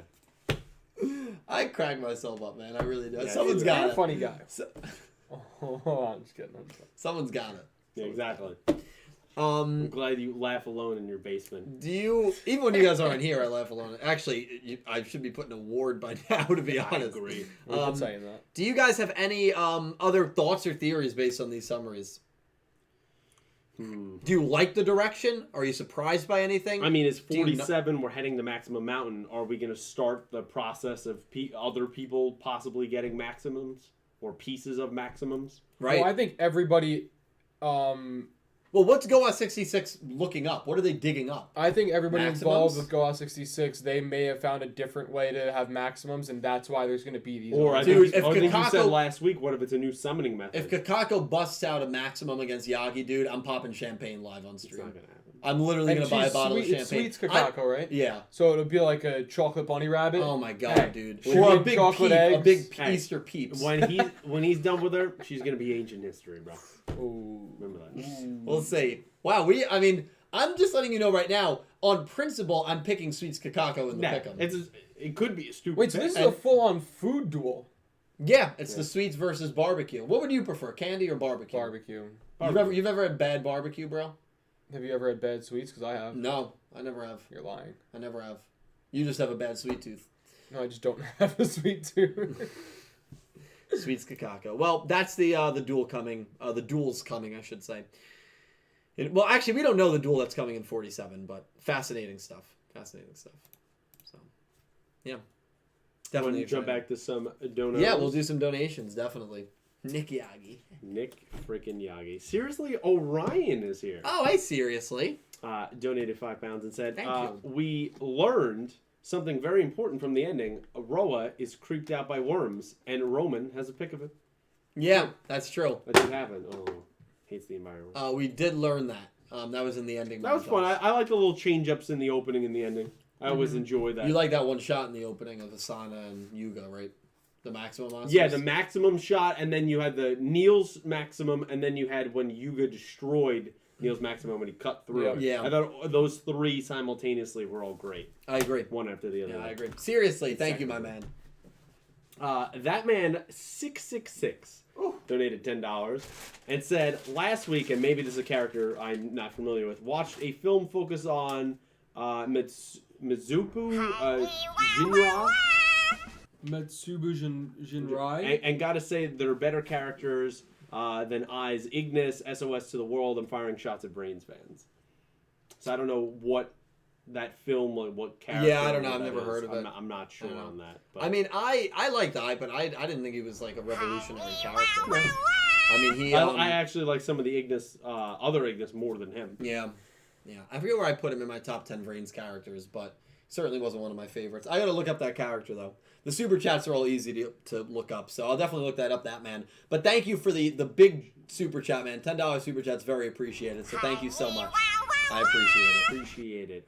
Nick Schoner's here, donated $5. You, Nick. And said, I liked how Mimi was brain controlled, but I just hope Yuga or Yugioh saves her from Mr. President's full control of her. Roa is a little jerk to his friends. Completely agree. Yeah. That'll be something that is going to be best done by Yoshio. Yugioh saving Mimi would they be set up that awesome. moment at the end. Yeah. Yugioh saving Mimi would be awesome. Because he already saved her, right, by saving her from falling there. So we're already given that metaphor or foreshadowing of what's to come. Yeah, let Yoshio be the one to save her. Yeah. But by brute force, not dueling. Just beating up the mask. Yeah, it just grabs the mask, rips it off her head. That would He's a 7-year-old kid. Yeah. Well, in that costume, he's yoked. This guy thought he was going to beat Rook. Yeah, I can't believe Pete thought that. Oh my god. Now, like, is that costume, like, does it give him actual muscles, or is it very SpongeBob-esque? I mean, he like, caught Mimi. he has the inflatable He caught arms. Mimi. Mimi has to weigh at least 300 pounds, dude. Mimi is 95 pounds. Mimi probably weighs 10 more pounds than Yugioh does. Yeah. Without the suit. Yeah. She is a tiny woman. Wow, you guys have a lot of donations here. Yeah, Let me go back thank to you the guys. I know I keep seeing the colors pop up. Thank you guys so much. We're gonna get through them all, I promise. Drone did another 5 Canadian and said, hunting time. Also, Dylan, you need to change your description. It says Mimi versus Roa. I think this might be the best arc until now. This arc will be, and it got cut off. Said will be an episode, and then it got cut off. This arc Probably so far, will be epic. Maybe. Yeah, epic. this arc so far for me has had no bad episodes. Yeah, No bad episodes. It's been very good. It's been a really solid go through. Yeah. Thank you for telling me to change my description. It's changed. And I hope you're having a great night. Thank you very much. Sweet. Thank you. Sweet. Sweet. That man 666 donated appropriately $6.66. Thank you, that man. It said connection complete, and then it was the another name of Metsuba Jinrai. Metsubujinrai. Yeah, That's my maybe. guess. Quartet with unified will. Go to the Utopia. I gotta look that up. I don't know. Yeah, what you're that gonna is. have to look up. This is some deep lore. I feel like from some other show that we're getting here. So thank you. Thank you, For the that 666. man. Appreciate it. Drone donated 2 Canadian and said, anybody can beat Neil. Don't he beat all? I mean, anyone could beat anyone. It's true. Yeah. Anyone can Nick beat Yagi anyone. could win a duel. Anyone can win. Exactly. Common Rider. Okay. I don't know anything about Common Rider, I do not either. but that's where it's from. But I would imagine it's probably pretty good if you're right. Oh, yeah, no, I know a lot of people that love the franchise. Thank yeah. you for the Kyle dono. Kaio. Thank you, Donated Kyle. his 5 Brazilian dollars. Thank you, and my said, hey guys, I'm a bit late. Love the episode, but Neil getting into Yuga's team wasn't my big moment. I would like more if the bird guys stayed. Yeah, I think it would have been cool to see Galliant and Chevelle stay around. It's not gonna be the last time. I mean, we're gonna see what's happening over the reinforcements. That Yeah, I mean, they're gonna going get slaughtered, but yeah, you're right. Jeez, you really just want that to be true, don't you? No, I know. I just think that's definitely He gonna wants happen. Nick Yagi to barbecue all of them. That's what he wants. And then he came back and donated another 2 real and said, Thank you. Birdcon and Seagull-chan, new best ship of 7. How about that? I hope that they interact. I would Yeah. go on record Even for saying a joke. I know for a fact they'll never interact, but I've learned my lesson, so I'm not going to say that. I love Seagull-chan. I hope we get to see her again. I am a seagull. I am a seagull. Yeah, I mean, she, as some people would say, changed my life. I mean, she really did. So I hope we see Seagull-chan again. I know you were a big fan of her, Pete. Yeah, that was something. That was something. You got him. And I got him. Come on. the drone meant in the sense that I guess Neil, he beat all of the 5 members of Goha Elite. That's why I think he is good, considering he's beaten Yuga, he's beaten everyone. So that's why I don't know how many people can actually beat Neil. Oh, yeah, I think he's great. yeah, I don't so think Gakuto can beat him. No, I just really don't. I don't think Gakuto's at that level yet. I know a few people said, oh, it's a game, anyone can beat anyone. 100% true. Yeah. But I just don't. There is still skill level to people. Yeah, there's power playing. scaling in the anime. It's the reason, if that was true, then Any competition, you could say anyone could beat anyone, which is true, but I would bet more of my money on the more talented team. Right, if the Mets play a minor league baseball team, they're probably going to win, you know? I mean, maybe. Okay, if the Yankees play a minor league baseball team, the Yankees are probably going to win. If you said Dodgers, I would have agreed with you. All right, well, you should have agreed with me with that. I've seen it now. I just saw it. Oh, man. Yeah, jeez, oh man. Scroll back up. Sorry, I'm keeping track of all these. Alan Wilkinson donated another £2 and said, what if the Max Ultra Evo uses maximums as tribute? That'd be crazy. So it would be like an ultimate maximum. So it would be an additional summoning method within the maximum summoning style. That'd be pretty cool. So it's like you have Be to get pretty the intriguing. maximum, and then you have to tribute the maximum in order to get the max Evo. That'd be insane. But It'd be very difficult. We've seen it with we've seen it with Synchro, we've seen it with XZs, these like ultra versions of that summoning method. It could happen. Could definitely happen. Could Yeah. definitely happen. Maximum link. Very interested to see who will be on the cover pack for that set. Yeah. Dynamic Eternal is obviously Roa Roman, and I think we'll go back to Yuga and another character. Yeah. I just don't know who that'll be. Probably Maybe Nick Yuga. Yagi. We've already had Yuga and Nail. I don't know. No. Would Not you Nick do with Yagi. Yuga and Sana? Yuga Sana was the one before this. Okay, so could you add in you could do Otes. Otes would be pretty cool. What if it was Otes. Rook and Goha double six? That'd be weird, but it could happen. What if it was Nick Yagi and Sweets Kakako? Well, I knew we were getting there. Honestly, I'd be okay with it just because it's Sweets Kakako. If that was the pack, I'll let you know right now. If that's the two characters on the cover of that, I will literally give you $500. Are you serious? Straight Shake up. on it. Yeah, straight up. Done right If up. it's Nick Yagi and Sweets Kakako on that, the cover of that pack. You can literally, if that happens, then I might have to watch you. Because you might try to do something. No. If No, then it's confirmed that somebody from Studio Bridge is watching. Exactly. Actually, no, because that's like Konami. That's way up the ladder. Then That's you're right. roll. That's why I don't mind that bet, because it's never going to happen, and if it does happen, it just confirms. I that actually someone think watches. I'd be more terrified if it actually happened. Yeah, I'd be in a great mood. Somebody clip it and send it to Konami. Thanks. Like we used to have 8 TVs down here. We only have 6 now. Yeah. We have 9 TVs down here. We got 7 PS3s. Life's good. Yeah, it's good. Life's good. Xlayer donated another $10. Thank you, Xlayer. And said, going to make predictions on what Yuga's new maximum represents. Okay. It could represent the 3 main characters from the first 3 arcs, Neil, Roa, and Asana, or it could represent for the team of Yuga. I like that. I don't think it's going to represent really Roman Gakuto and Rook, because we've already gotten that. Yeah. So I'm happy that you didn't say that, Xlayer, because I don't think it's going to represent that. It looks more like vicious. You know, this monster looks like a crazy version of Exodia. It's the coolest maximum I've ever seen. Yeah. I could see it representing Nail, Roa, Asana. I could absolutely see that, because there's one part that's like kind of a steam engine, it almost looks like, or smoke is... And also, Neil made maximums. Yeah. So he would be, as a fellow creator, he's playing onus to that. Yeah. And then Asana was the second person ever to do it, and she has a long history of this game and her family and everything. I mean, that would make a lot of sense. Yeah, if it's going to be based off any characters, it's going to be based off those 3. I completely agree with you. No, I agree with that. Yeah, that's actually a really good theory. I love it. TNX Rail donated £5. Thank you, Thomas. And said, praise our Lord and Savior. The arc is crazy. Looking at the previews, it will be the best in 7 so far. Could they set the trio up for a crazy loss? I think so. I think with this show, what they have been really good at doing is they make you kind of go, wow, I was not expecting that.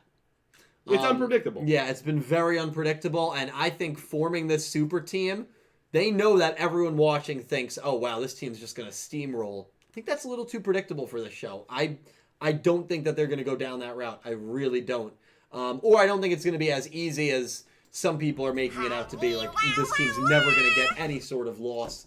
I think Team Rook can take them down. I think the tournament can also get interrupted. I think there's a lot of variables that could happen. I do agree with Thomas wholeheartedly.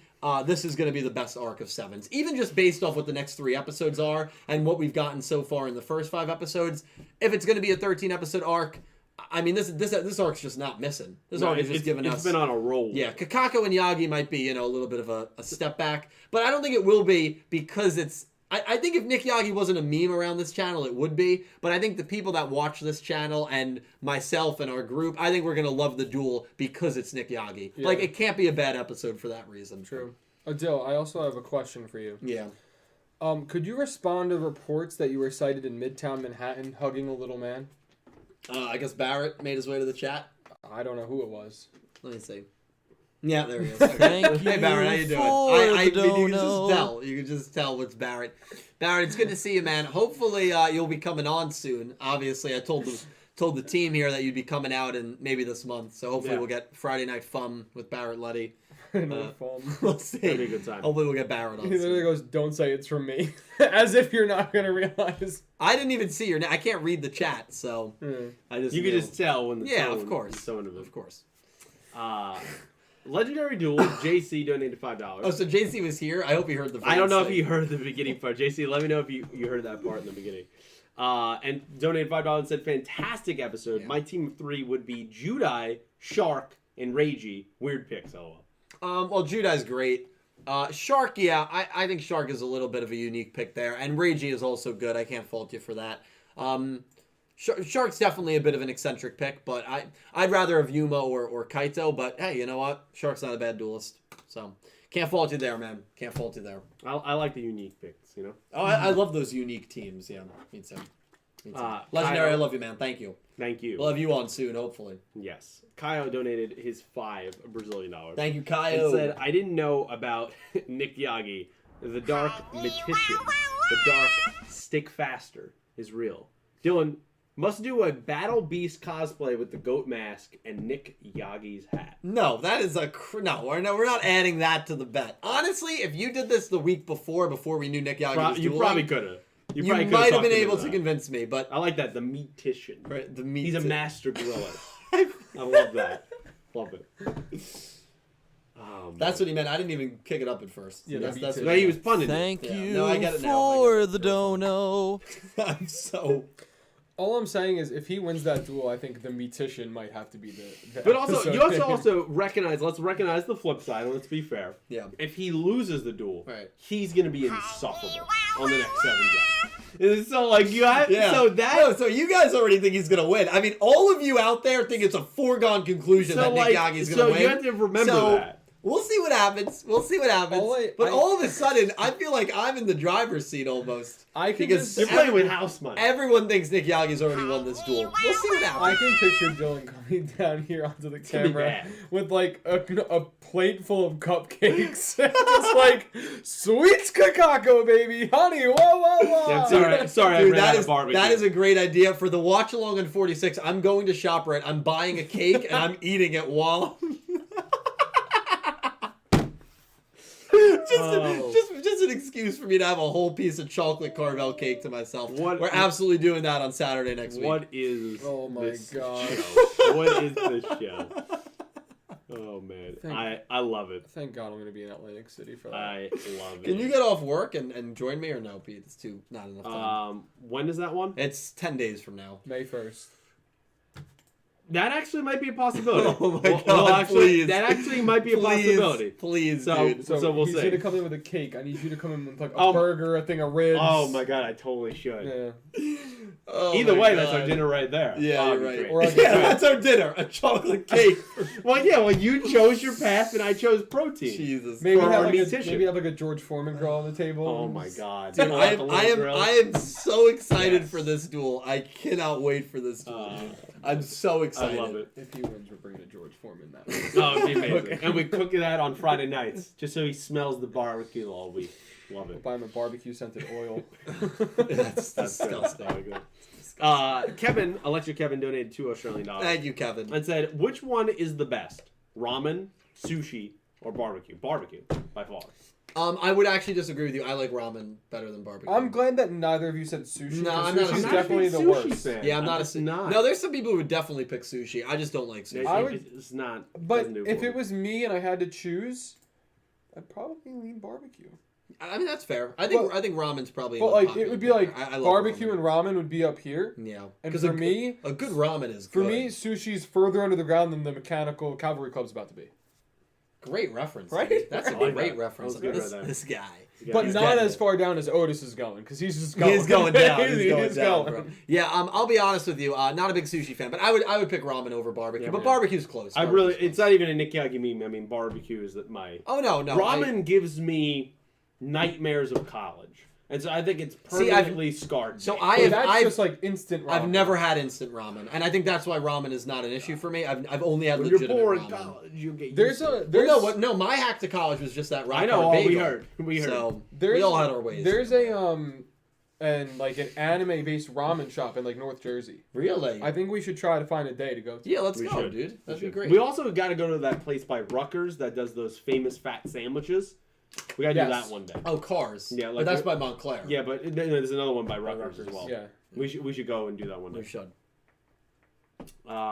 Let's see. Kaio donated another 5 real. Thank you, and Kaio. said, Nick Yagi win, and before the life points reach 0, the duel cuts for a new character. One Rush duel streamer named Dylan.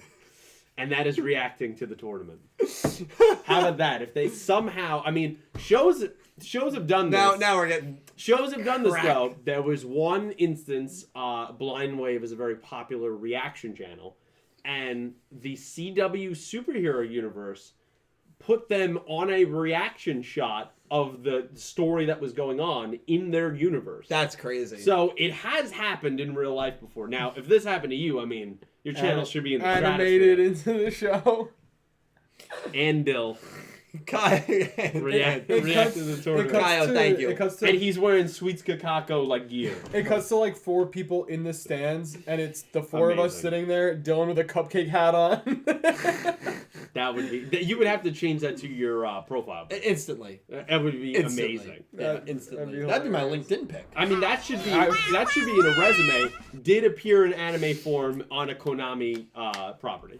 Yeah, you're right. How could you not? Then you print Dylan onto a card, and next thing you know, he's canon throughout the world. Yeah. Or he gets carded like Artifact. There you go. Jack Knight donated another $5. Thank you, Jack. And said the top 16 duelists gets an Alistair the Invoker playmat with the fusions and the evocation for the design. Oh, that's amazing. So you got that mat. He came top 8. Right, he came top 8, so I would imagine he got it. Jack, I'm jealous, man. That is awesome, Invocation. dude. I love mats. I love giant cards and mats. I'm like such a weird Yu-Gi-Oh collector. Alex Fermi made a good point. He said that would be the only thing that could revive the dead channel. That's true. That's true. That's true. This channel's dead. You know what, though? I appreciate how little you say that now. The dead channel? Yeah. Well, because I'm starting to upload more. No, I know, but I feel like it's an okay channel. Every week you would be like, yeah, but this is a dead channel. It's because he recognizes his climb. He's getting his climb back. Yeah.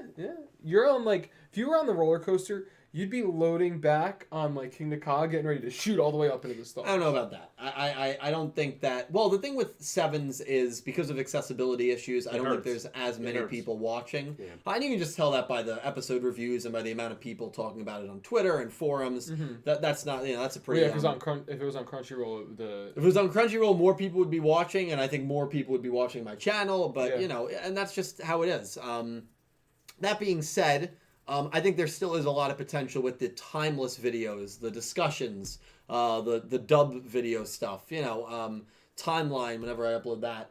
Those have potential to do well. And I have some other things in the works that I think, and by timeless I mean you can watch the video today or in 3 years and it still has value. Yep. Yeah. If you watch my Sevens review in 2 weeks of 3 weeks ago, it doesn't really have value anymore because now there's 2 more episodes that have come out. Yep. So, No, I agree. It's just a more nostalgia factor, I guess, watching it later. Yeah, exactly. Yeah, but also if you watch the review of a Sevens episode that was, if you're watching along, like, say you're watching Sevens at a later date. But if you're binging the show, you're binging the show. I wouldn't be stopping every episode to watch a review. No, but maybe someone watches the first 3. Maybe someone watches the first 3 and is like, I feel this way about it. I wonder what other people say. No, and they go in and they watch it. Yeah, but the traffic there is so much less than the traffic of a top 10 characters video. Yeah. Well, then, what you do is you just make a side playlist. We can just talk about Jujutsu Kaisen. That's right. Yeah, I guess we'll do that. That's a quick transition, Cal. I love that because Matt donated a dollar $5. Said, hey, Cal, how far are you in JKK? Thoughts on it so far? Maddie, so I have watched the first 4 episodes. And I'm about as hooked as you can be from only watching 4 episodes of a show. I like it a lot. I mean, the action is there. The intrigue is there. It's just, I love it. And as someone who hasn't watched anime outside of just watching Yu-Gi-Oh, it's really cool to see all the other, just something so much different that, like, I don't know. I like it a lot. It pains me that I haven't watched more already. But I'm trying to kind of savor it a little bit because I know it's not like season 2 is right around the corner, So I'm trying to not binge the entire series. Yeah. So you're watching it on half speed to really just get the whole vibe. 0.25 actually. Yeah, 0.25. Yeah, 0.25. Yeah, so episodes are an hour and a half. Yeah. So you're getting all the detail per se. So what I do is I watch it on 0.25, but I only watch half of an episode in one sitting. Oh, okay. Yeah. That's good. I like that. Maddie, thank you. And again, I already made the guarantee. If Pete, Cal, and Dredge all finish the first season, we'll do a video on it. Yeah. So I think it'll be fun. Yeah. I need a new show, so it's a very good show. I could jump into just 20-something episodes. You'll enjoy it. Trust me. I could finish it by the weekend, but I don't want to. I get it. I get it. No, I get it. Yeah. And then we'll have to force. Love you, Maddie. So we can do the video. I might watch 10 episodes on Sunday, to be honest. Kyle donated another $2. Thank you, Kyle. And said, Nick Yagi is the new Shaggy. And I love this. How do you feel about that? I don't have a comment. I don't have anything to say to that. Thank you, guys. You might have more to say to this. Seriously, Orion, thankfully took up what I was saying with the €2 here and said hashtag the Yogster. Thank you. Yeah. Thank you, seriously, Orion. I have a lot more to say to that. Thank you. I know you said thankfully took up what I was saying. Yeah. That better not. They stick. call him that. They say, No. the Yogster, you know. That's what they say around the schoolyard. That's what they're saying. I don't think he said more than 2 lines in this entire show. Has he said any? I don't think he has. He's going to say a lot coming up. Oh, I know. Dude, He's what gonna if have such a sweet ace reveal. Oh, man. Like he's gonna bring out the grill and the spatula and everything, you know. barbecue style? Yeah. Maybe it was a mistranslation. Maybe it's not Nick Yagi dueling. You know, maybe it's someone It else. is. Hey, accept it. It is. It's here. Your worst fears have come. It's gonna be a fruition. hamburger card. Big hamburger head, I can't wait. burglar outfit. I can't wait to see his deck. It's a barbecue. Dude. Yeah, but I can't wait to just see it now. It could be ribs. Barbecue dragon. Might scar you from barbecue for life. No, you know what? Next donation. The Yogster. I love it. TNX Rail donated his £5 and said, "Is Nick Yagi gonna lose? If he loses, I'll donate £25. If he wins, you dedicate a video to him." That's the bet. I will not take that bet. I will not take that bet. So you're a coward. I am a coward. I would have taken that bet, TNX Rail, last week. Also, to do a whole video for him, that's a lot. You're gonna analyze the duel of that episode. Well, I'm going to do that in the review anyway. No, but it's just the Nick Yagi moment. No, so what? I'm going to make a video titled "Why Nick Yagi." No, I can't do that. You could actually make a video, like a small video, and just call it the Nick Yagi saga, and just explain everything that happened. Or just have clips from everything, like a that would be whole highlight funny. reel, like a Nick Yagi highlight reel of you being like, he's never gonna duel, and then bang, here he is. That would be pretty funny. I might actually do that regardless. I think that would be a funny video. Because I can get clips of the Twitch. Well, no, if I'm going to do that regardless, I don't want you to have to put money on the line. But I would get the clips from Twitch when the news broke. Yep. The clips from the watch along when he wins. Yep. Yeah. When he wins. I'm glad you said it that way. Well, he's going to win. I mean, it's a foregone conclusion. You guys all said it. He's going to win. So He's getting a little pissed. He's trying. He's trying to pull off reverse psychology. He It's is. not working. He is. It ain't gonna work. yeah, he's going to win. He's gonna win. You guys don't even need to watch the episode. It's already It's a foregone conclusion. Maybe I won't watch it, so that way if he loses, even though he's not going to, I'll just say that he won. Yeah. No, he won. The Yogsters got this. Don't worry. The Youngsters got this. That's right. Thomas, love your gambling spirit. Thank you for the donation. Xlayer donated another $10. Jeez, thank you, Xlayer. And said, "What if the new leader of the band group is going to be a new character that hasn't been introduced to us, and will use a maximum, and that will be part of their maximum set? That would be the great. One that's coming out. Mm-hmm. So it'd be like a new band leader to challenge Roa directly. That'd be pretty cool. I don't think it's going to be a music-related leader, though, personally. No, I don't either. Or I really think it's going to be Chicago. Chicago. Yeah, okay, so you think it's going to be Chicago. Yeah, but then I don't see her getting a maximum then. It's either going to be Chicago or a very, opposite, a very dark character. Yeah. I think it can only go one way or the other. Or a smooth talker. I mean, obviously they fell for Roa. He's a smooth talker. Well, but what I mean by dark character is someone that can easily persuade them. Yeah, a villain, smooth talking, dark sided character. I think so. I think you're more willing. Well, remember, Geta teamed up with Neil in the second arc. I think a lot of us forget that, and that's when Neil was out to end rush duels. Yeah. Yep. A lot of people forget that. It's a little fair weather. This is now the second time that Geta is going to probably a villainistic group. What does it say about him? Right. Yeah, I think it says a lot. He has more heel turns than Randy Orton. Well, I don't know about that many, but he's got You know how we feel about Randy. He's in hell. What a jerk. Well, he said, what a friggin' jerk. Oh. Yeah. Amazing. Thank you, man. Thank you for the Thank you, X. Seriously, Orion donated another €5. Thank you, seriously. And said, unlikely theory, but we like those. Love those. Otes let himself get arrested to get into Goha property so he can steal blank ID cards and make them functional maximums. Holy shit. So blank ID cards is interesting. That's a pretty good one. You both said the first part of that theory that he let himself get arrested. Yeah, 100%. I think a lot of people felt that. You feel that there might have been something underneath the Goha building. That's my unlikely theory. And that unlikely theory is also pretty interesting. But Otis getting arrested on purpose, I think that it's probably true. Yeah. I think it's probably true. Given that he broke out an episode later. Yeah, I think it's probably and we true. had said that he had some sort of agenda to get into the building. So blank ID cards would be a crazy reasoning in terms of not something we would have expected, but seeing that there might be more maximum in the future, that kind of makes sense. It definitely does. Oh, it definitely does. So as unlikely as you might think it is, I think it's a very strong theory in terms of it's definitely like it would fit the storyline. Yeah. So Yeah. I like it. I like it too. Otis remains one of the most mysterious characters in Sevens. I mean, even the president, the drone, said we are still investigating. we didn't talk about that. That was I feel like fascinating I know it's an line. anime and it's a show, but it's so weird that you have him in custody. Take you off don't know his his freaking identity. mask. You have him in custody. Take off his he mask. worked for your company. How do you not know his identity? Yeah. He worked for your company. Yeah.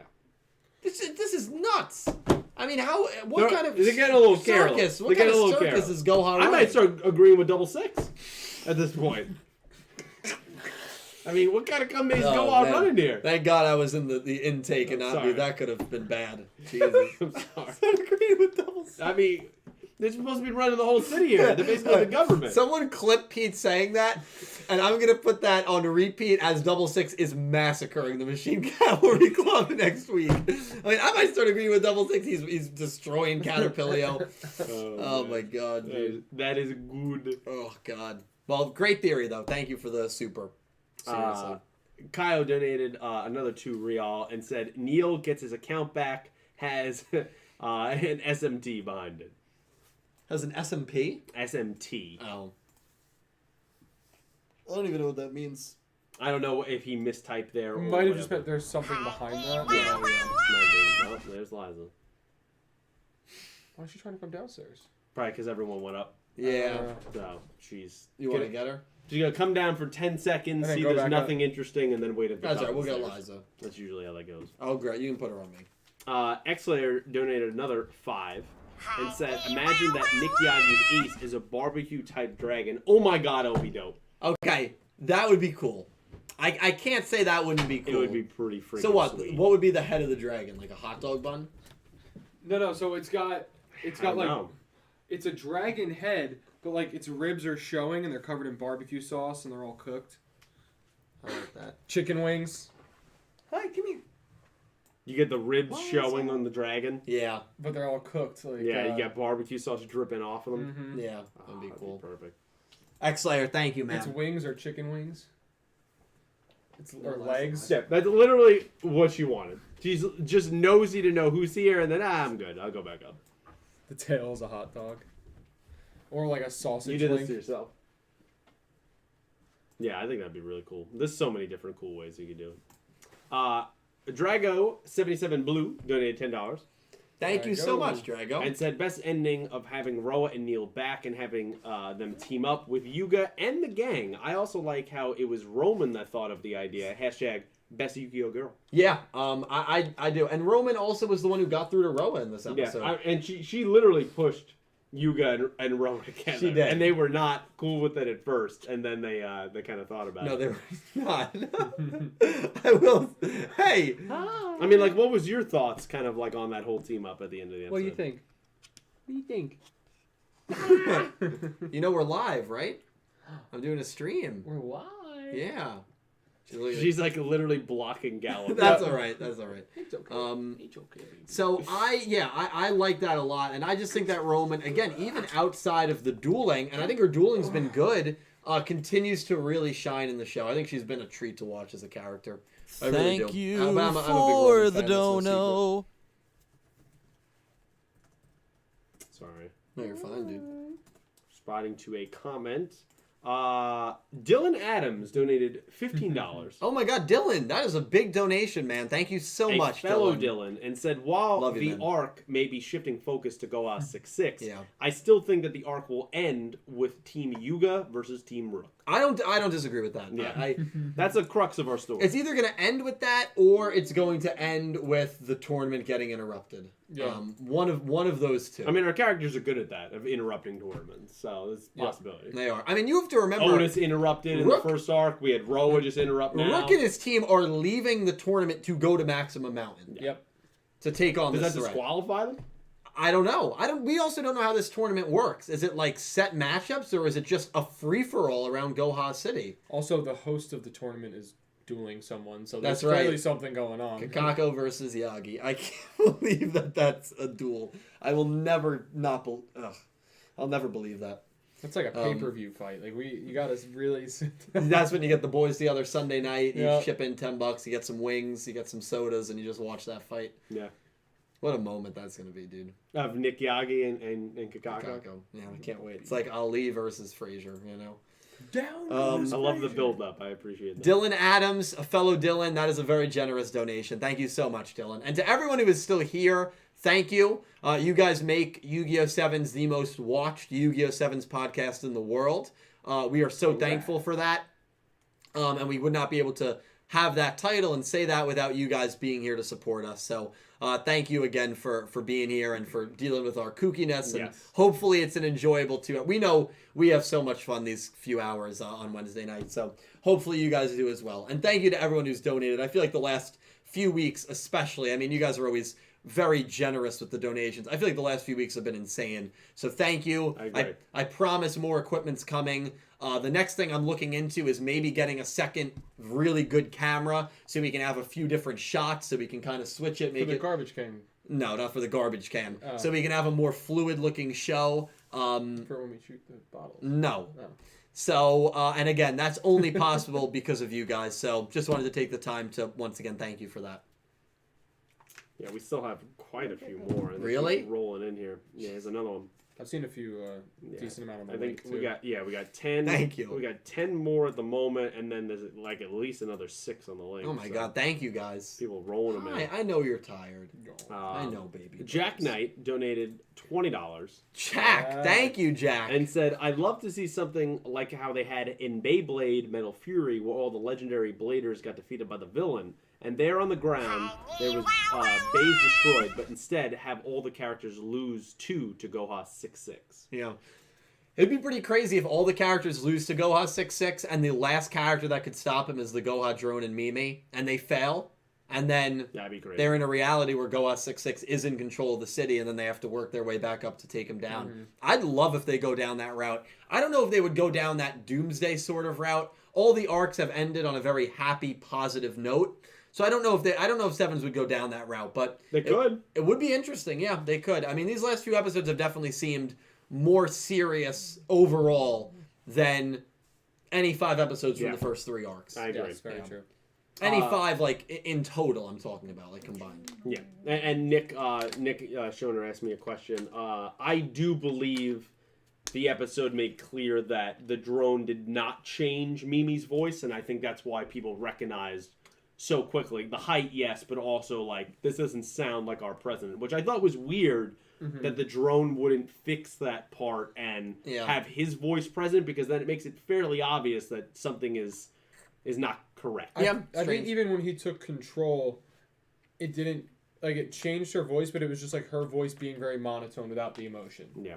So it went from, like, her being like, oh my God, Roa, to I'll place 1 card and call but it was still Mimi. Yeah, but it was still her voice. Yeah. That was an interesting choice, once again, by Goha. Yeah. Jack came back and donated another $5. Jack, thank you so much, man. And said, and have their dual disc destroyed. So lose to Goha and have their dual disc destroyed. Goha 6-6. It'd be pretty cool. I don't know where they'd go from there. I mean, maybe Nail or someone that was not involved in the fight. Otes maybe would have to get them some stuff. I don't know. It'd be interesting. I don't know if Sevens would really go that sort of doomsday route, though. I don't know if they would. Yeah, that'd be bold. Halfway through the It'd show, be bold, maybe. and it would be different. It would change the tone pretty drastically. Yeah. I don't think they would do it, but it would be interesting, Jack. I mean, I definitely don't dislike that idea at all. And he also added another $3 and said, also Yuga will step in and then save the day. Yeah, I guess if Yuga's the only one that survives, then I could see it happening. Yeah, it's possible, and I don't know how you would work around everyone getting back their dual disc, but I'm sure they'll figure it out. Well, just like Neil with his account. We always knew that Neil was going to duel again. We knew it would be such an easy fix, and that's exactly what happened. Did we go down? I'm still up. Maybe it was just my computer. Ooh, you scared me there, man. Well, Cal's computer, big on the stream error message came up, but you're still up, Pete. I'm still up at the moment. I think it was we're Cal's okay. computer. Okay, I just wanted to make lost sure. connection to the internet for some Okay. reason. Yeah, no problem. All right, you scared us there. Whew. There we go. And Shiose is keep you on here. your toes. Hello, Shiose. Oh, Shio, we talked about you a little bit, Shiose. We talked about your manager a little bit, actually. All good stuff. Shiose, I creeped through your manager's Twitter only because I wanted to read the info that they posted about the new set on June 5th. I think, made a lot of good points about the maximums that I think could very well be coming at the end of this arc. Oh yeah. Yeah. X-Layer donated another $5 and said, going to say this for the bet, the community decide the types of spices that you have to dip for that wing. I think that's a little intense because then they could pick spices that are illegal, right? Like insane spices. It's got to be something that we can get. Pepper sauce. It's got to be something we can actually. Yeah, it's got to be obtain. something we can get. I can go to a couple stores and see what kind of hot sauces. Yeah, we can. So X-Layer Caliber will scout what kind of sauces we can get, and we'll let you know. It might not come into fruition because I believe in Sweets Kakako, but we'll see. Actually, you're right. No, Nick Yagi's gonna win, no doubt. X-Layer, thank you, my man. I love the reverse psychology. It's good. Mm-hmm. It's a little Yeah. pathetic. Well, I mean, you guys think the duel's already over, so I didn't say that. I didn't say that at all. Alright. I have to give it up for my man. That's all I'm saying. Right. Seriously, Orion donated another $5 Thank you, seriously. and said, "What if this arc is just a setup and the next arc is the tournament? Kind of like Water 7 and Eni's Lobby in One Piece. Both will be very good arcs, though." I can see that being the case. I mean, delaying the tournament at the till earliest stop. now, not including 45, the earliest the tournament can get going is 48. But hear me out. 49 is Gakuto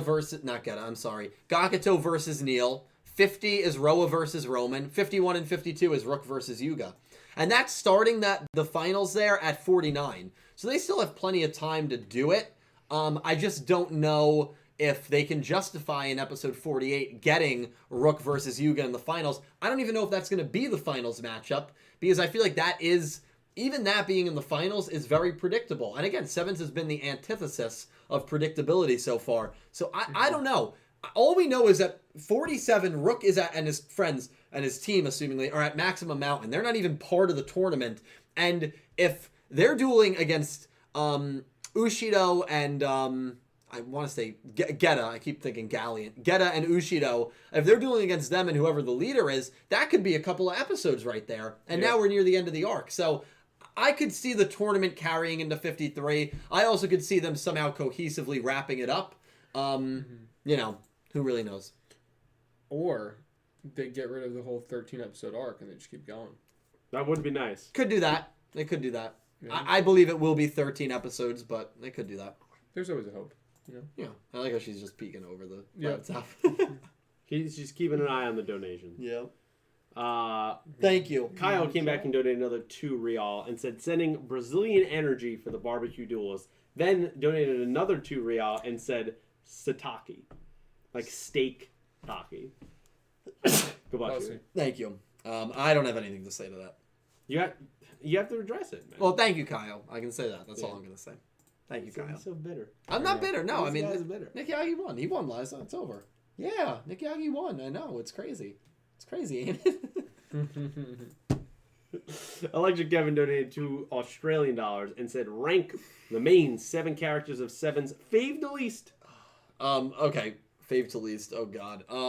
As it stands, I guess, right now, right? Yeah, right now. Right now. Let me write a quick list here on the laptop. This is hard, man. What we got. So the 7 mains would be Yuga, Rook, Roman, and Gakuto. Asana, Neil, And then Roa. Asana, Neil, and That's Roa. hard, man. That's hard. I'm gonna again. This is just preliminary. Don't take this verbatim. And a lot's gonna change. Yuga, Roman, Nail, Roa, Gakuto, Asana, and Rook. I think. Even though I like Asana a lot. I would go not that. Okay. I I mean, this guy. This guy right here. That's quick. I don't even know if that's how I feel. would say probably Yuga, Roman, Rook, Roa, Asana, Neil, Gakuto. What about you? Neil, Yuga, Roa, Asana, Roman, Gakuto, Rook. So your bottom 3 is Yuga's 3 friends. Huh. Yeah. Again, Roa and Neil probably going to shoot up my list. And I like Asana a lot, but I think Asana... I might have Asana ahead of Roa. I might have it Yuga. That's fair. Yeah, and then ahead of Gakuto too. I did like Asana a lot. I don't know. That's a hard list, man. It's hard for me to think about it right now. That's one that I have to put a lot of thought into. And not only that, they're not far apart. Like, there's nobody that's drastically below somebody else. The only one that I'm pretty confident about, I think Rook is my least of the 7. I feel pretty good about that. And I think Yuga is my favorite of the 7. And then I like Roman a lot as well, so I'd probably have her second. I think just recency bias has me putting Neil lower. And I think, I think that's bringing fair. him back in is just going to bring him up. Yeah. It sucks, too, because, like, I had Rook as probably my favorite character early on. I remember that. How far he's fallen for me. And he's got potential to rebound for me. Yeah, definitely. Hate some moments in the last episode. Those 7 right there, because I might do top 15 characters of 7s. I did top 15 characters of Reigns, and I do that. When the show ends, I like to make a bunch of different top 10 and top 15 lists. Did it for Arc 5, did it for Reigns. We'll do it for 7s. I did top 15 characters for Reigns because there were just so many in that, like, 8 to 12 slot and spot, combine those words. And that 8 to 12 slot that I really liked, and I was like, let me just do top 15. 7s, it's going to be the same way, because, like, those main 7 are probably all in my top 10, but Mimi I like a lot. I like Otes a lot. Galliant is a character that I enjoy quite a bit as well. So, and then Zaburo. Will Nick Yagi make your top 15? At the moment, if I was ranking it right now, do you want to know my honest opinion? Yeah. Of course not. He hasn't said more than 2 lines. Now, could that change? I try to rank those. I try to do the top 15 and top 10 lists with as little biasy as possible. It's impossible. This might be my last 7s up after saying something like that. All right. Wow. Thank you for your service. I feel like I'm Get-A-Chan right now. I'm basically Get-A-Chan. And you're Yumano Yoshiro, which is ditch this guy. Yeah, and he just slammed his water bottle down and got water on my laptop. Oh, man. I'll take that $1,000 donation for my new laptop, please. Oh, stop being dramatic. It was 5 droplets of Steve water. Pickstaff donated $5 and said, crazy theory. What if Otes gets taken by the drone and becomes the big villain? That'd be crazy. I mean, there's a theory out there that Otes he's the is one the villain. he's pulling all the strings. Yeah, I mean, you thought that. Right? Now, I don't think the drone is capable of capturing Otes. They don't even know who Otes is. Otes is 10 steps ahead of everyone. How do they not know who he is? Take off his mask. You have him in custody. So Yuga is 5 steps ahead of everyone. We've said that. We saw that especially in the 3rd season. Otes is the only character who's 5 steps ahead of Yuga. So Otes is a character that And I'm starting to think Goha is 10 steps behind everyone. I believe that. I mean, come on. Well, as you said, you might be rooting for Goha 6-6. I might. They might have a legitimate, better plan to run the city. I mean, jeez. Yeah. I don't know. Silhouette Man's scary, dude. Big Steph, thank you. I like. It's an interesting theory, definitely. Yes, definitely. Otes Kaio is weird. Kaio. Another 2 Real. Thank you, Kaio. Beef Eyes Barbecue Dragon. That could be the ace. I like that. That's like that a filet lot. style. Yeah, I like that a lot. Maybe T-bone steaks in the eyes, you know? And all of a sudden you're going to be watching the episode and you're going to realize, wow, this deck is really making me hungry. And that's when you know, Nick Yagi, you touched your heart right here. Yeah. Thank you, Kyle. Next donation. Kyle, thank you for the donation. We're going to be real disappointed when his ace is a spatula. Well, no, I mean, he's going to win, though, so it doesn't matter what his ace is. Right? I mean, he's already won. He's so salty. And its move No, is I'm gonna not be... salty. I'm actually, I'm very happy for Nick Yagi. You're like Salt Bay. You're a little bit salty. No. I'm not salty at all. I'm very happy to celebrate the Nick Yagi win with you guys. It's gonna be some sort of animal with 2. These are gonna be the longest 10 days of my life. I'm just letting you know. What is it called? This is when you barbecue the stuff on a skewer. What is that called again? Oh, a shish kebab. A shish kebab. He's gonna have a shish kebab in each hand like swords. Oh my god, that would be pretty cool. Oh man. X-Layer donated another $5. Thank you so much, said, X-Layer. Is it funny that each arc we've always had 2 or 3 side characters duel against the villain group minions? I mean, yeah, I guess if you think like that. If you kind of think about it, yeah. Zaburo was around in there.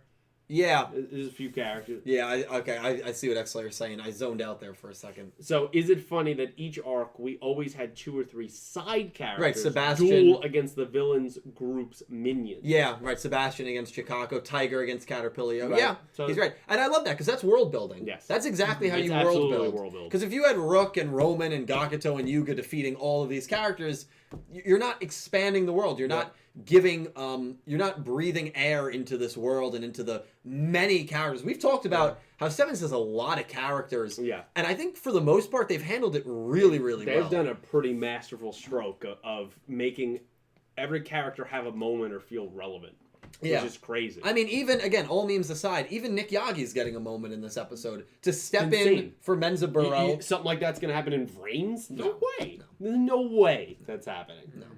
You knew the characters that were going to get wins and Vrains. Playmaker, Soulburner. I mean, think about a lot of those side characters in there. They had a lot of one-off duels, and we never saw them again. Yeah. Like dueling, at least. Yeah. Never saw them again. Like a Vyra. Haru. Right? Yeah. Gone. Justice for Haru. Justice for Haru. Absolutely. Well, how many times did Kusanagi duel? That's not just a Vrains thing, by the way. That's a consistent thing. GX, you'll get a lot of that in GX.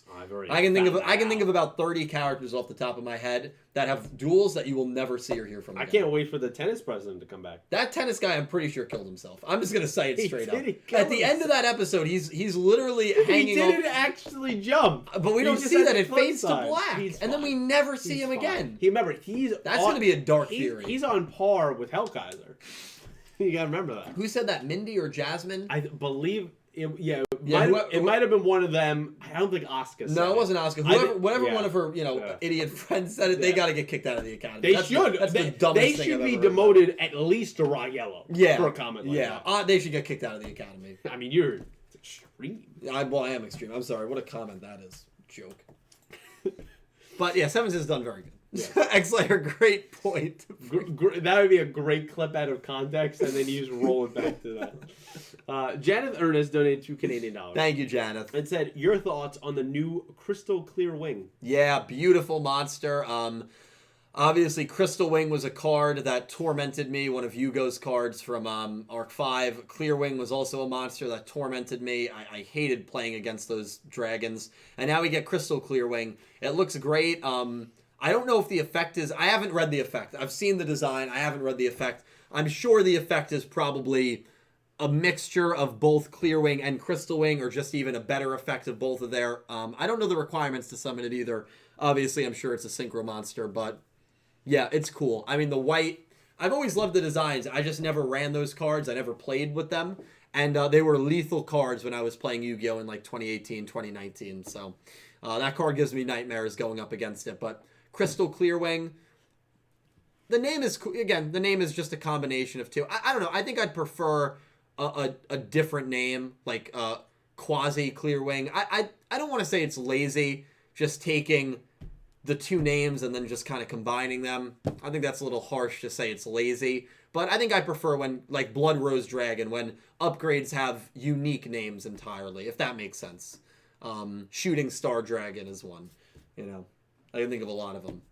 But, you know, cool card. Jesus, good thing we're not watching the Mets game right now. What, are they losing? It was 2-0 last I saw. What happened? 16-4 Cubs. What happened? Peterson had a no-hitter for 3 innings. What did happen? Yeah, we're not good. X-Layer donated $20 and said, if going into...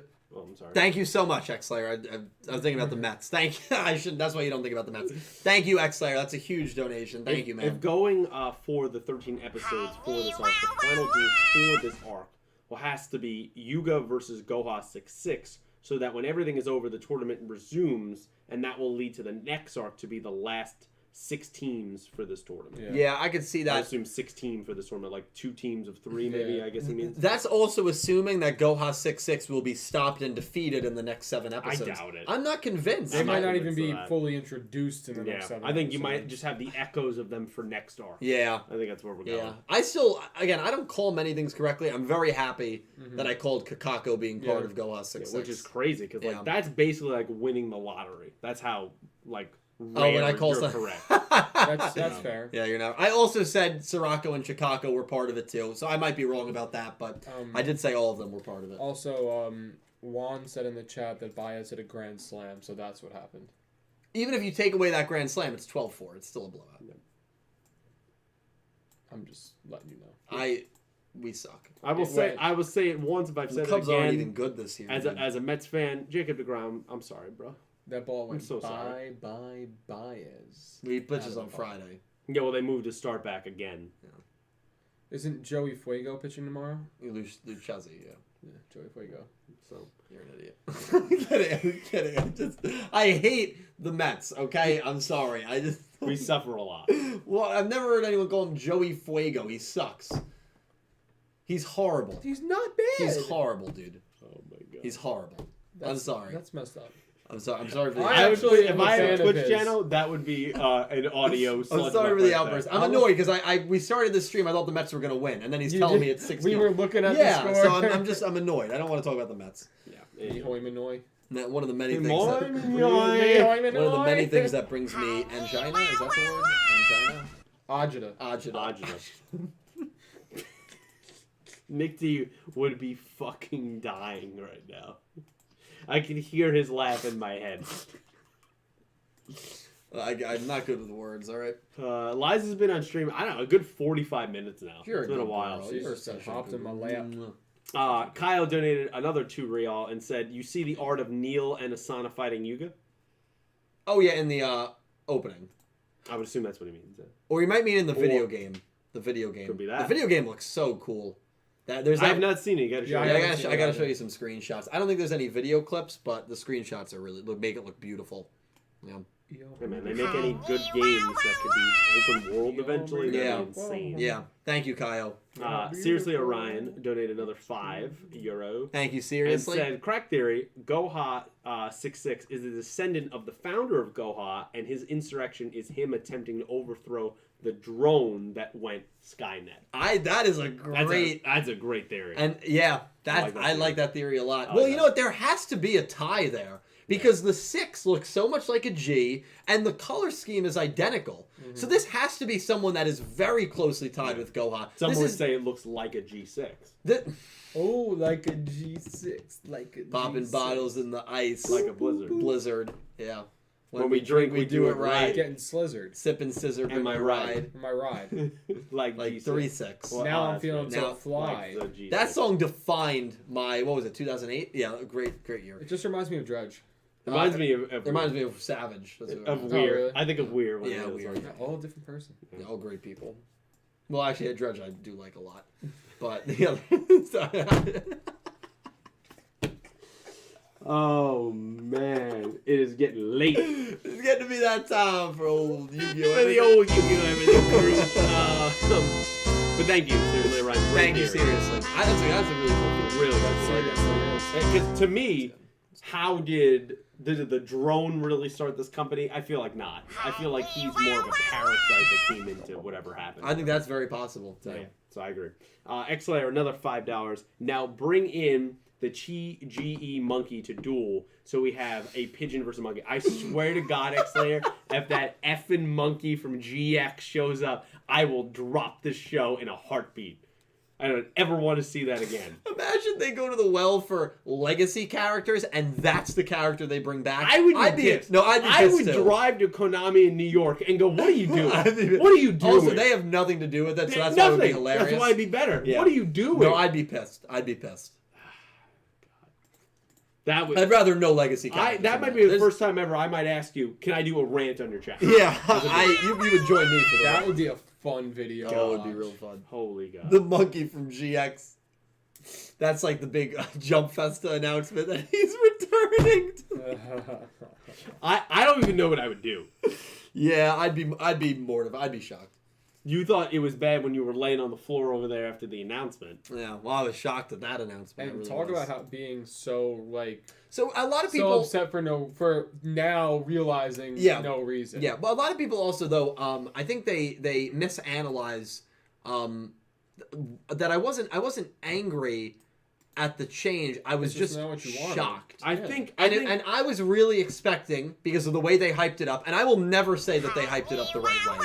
I will never say that. Talking about how it's going to celebrate the 20th anniversary, how it's going to, they announced it early, hyping it up like it's going to be this big show where it could be a massive crossover. That was wrong to do. Or it's on like the same timeline as one of the other shows. Right. That was, or a sequel. That was wrong to do. That promotion was not, I think, very integral. Because even if it had just been like adult Yugi and Kaiba with maybe their children or even their grandchildren, that would have been huge. Yeah. Something along where it's like they're not in the game anymore, but they're like their children are discovering a new way to play. Yeah, no, it would have been massive. Yeah. And that those were the theories because of the way that they were promoting it.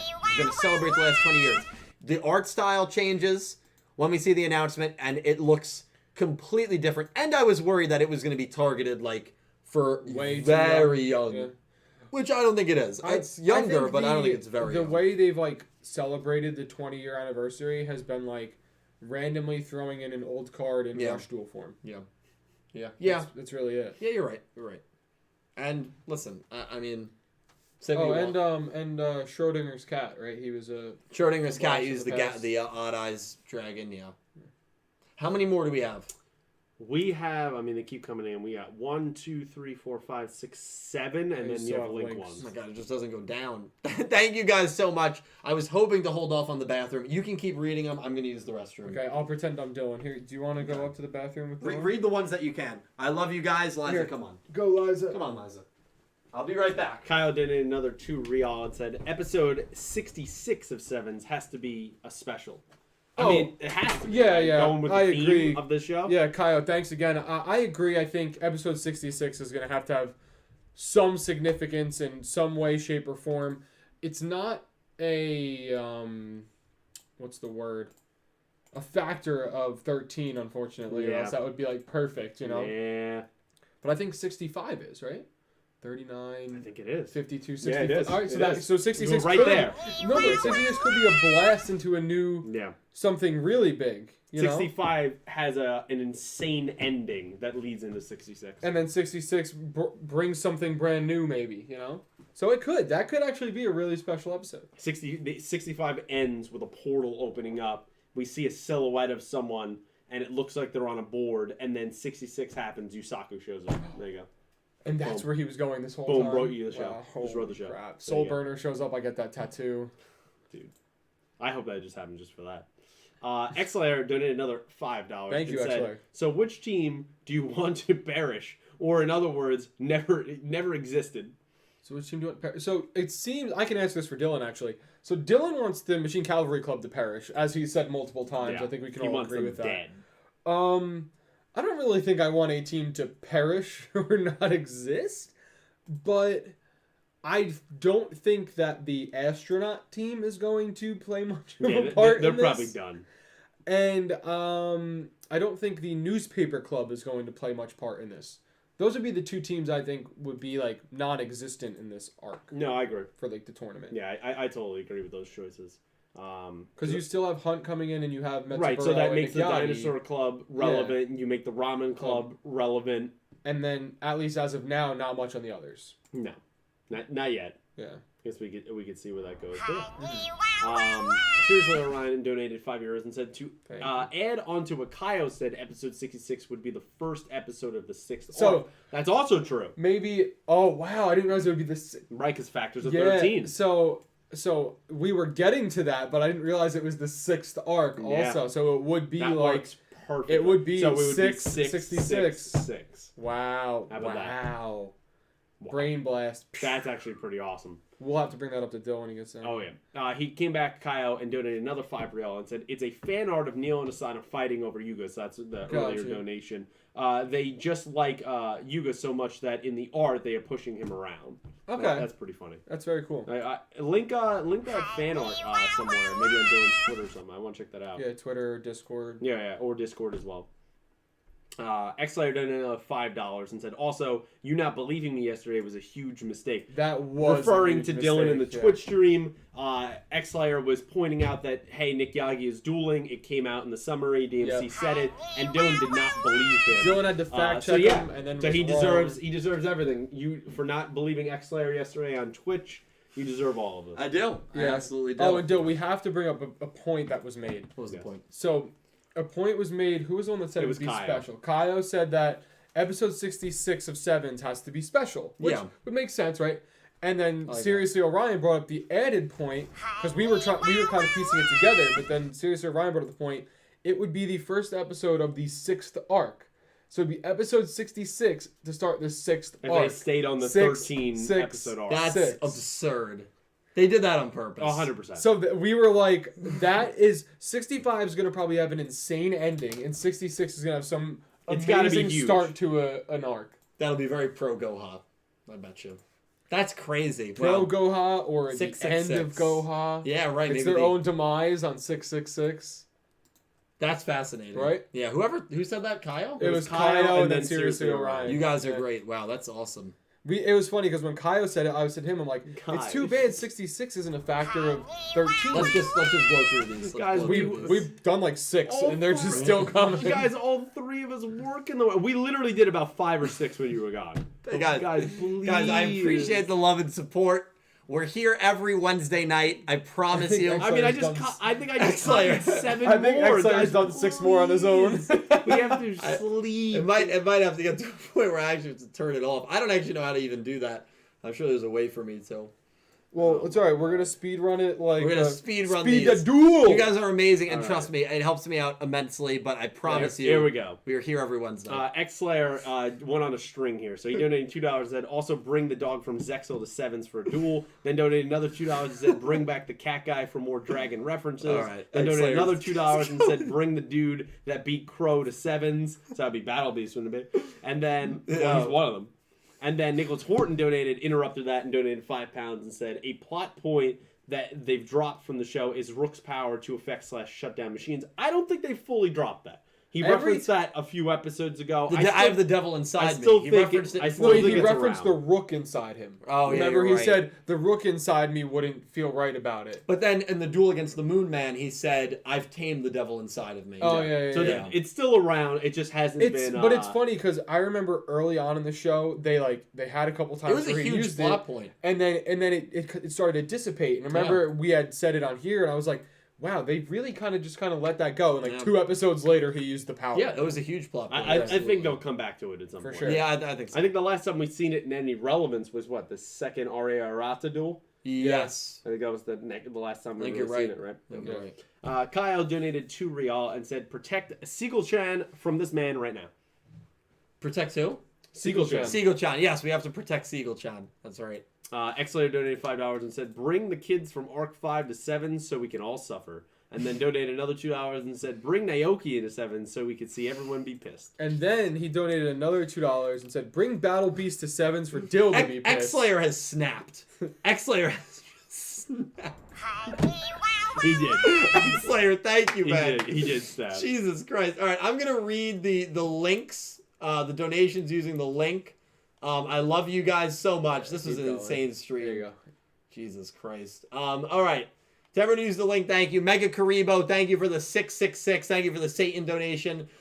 I can't believe Sevens has made me care about characters that have only appeared in 2 to 3 episodes. Geta and Ushido. I really love Roa's character and how he pretty much is a terrible person. Excited to see his growth. Yep. Felt bad when he sacrificed his aces. When the music just stopped when he sacrificed that Dumont. Oh, that was amazing. X-Slayer, thank you. Bring Johnny Steps to 7s. God, thank you, X-Slayer. X-Slayer's lost his mind. Mega Karibo, I agree. And that's something that they have done really, really good. Really, really well. They have done that really well in the sense of making us care about characters that haven't really showed up that much, you know? Yeah. So I really like the way they did that was kind of the highlight of the episode for me. That really threw me off guard. I didn't expect that. Yeah, me too.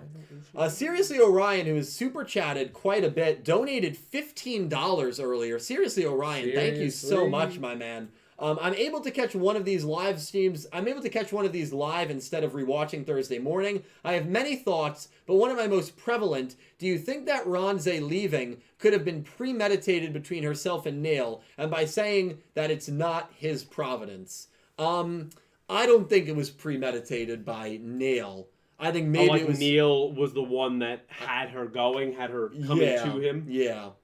I don't think so because I believe he really does trust everything in Providence. Yeah. And I think by him telling her it's not his Providence, I don't think it was orchestrated by Neil. I do think that she had an idea of what she was doing. Yeah. And I think that she wanted to go to Neil after Gakuto. That's what I And believe. that reason we still don't know 100%. We don't. But it makes the duel between them that much more fascinating, you know? Yeah.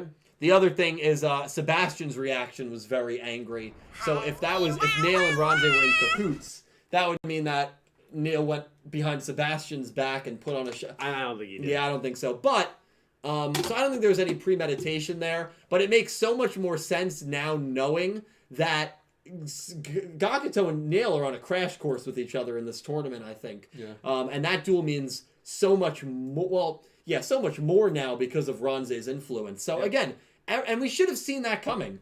Right, because I was like, there's no way Gakuto and Neil are going to duel. There's no way. Because if Neil's on a team, Yuga's going to duel him.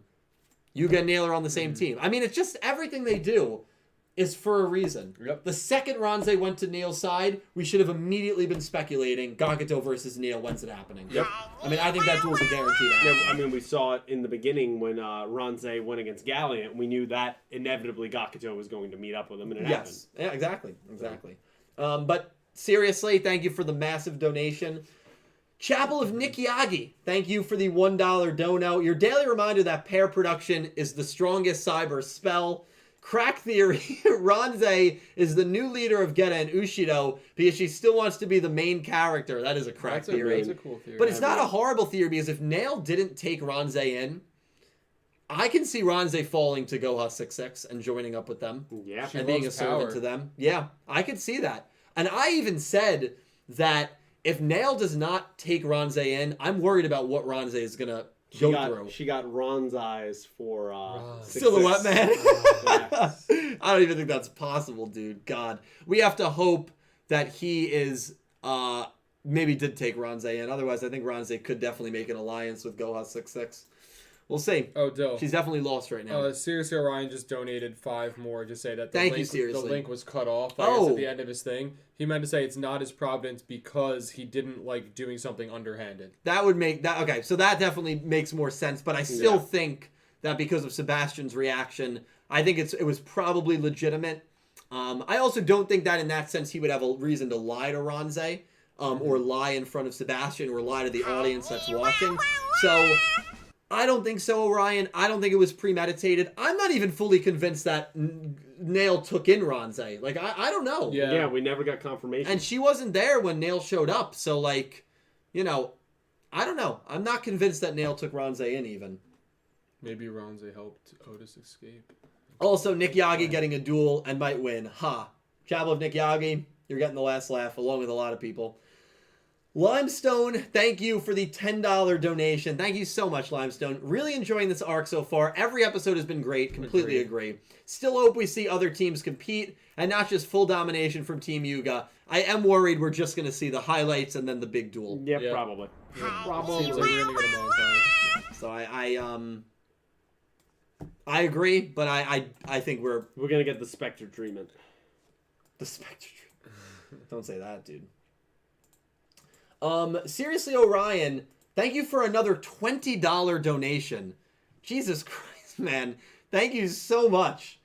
Do you think there's a link between Otis disappearing while at the same time Galleon and Shore going off and helping Asana and Caterpillar? Perhaps Otis leads 6-6, and that's why their goal is to destroy Goha.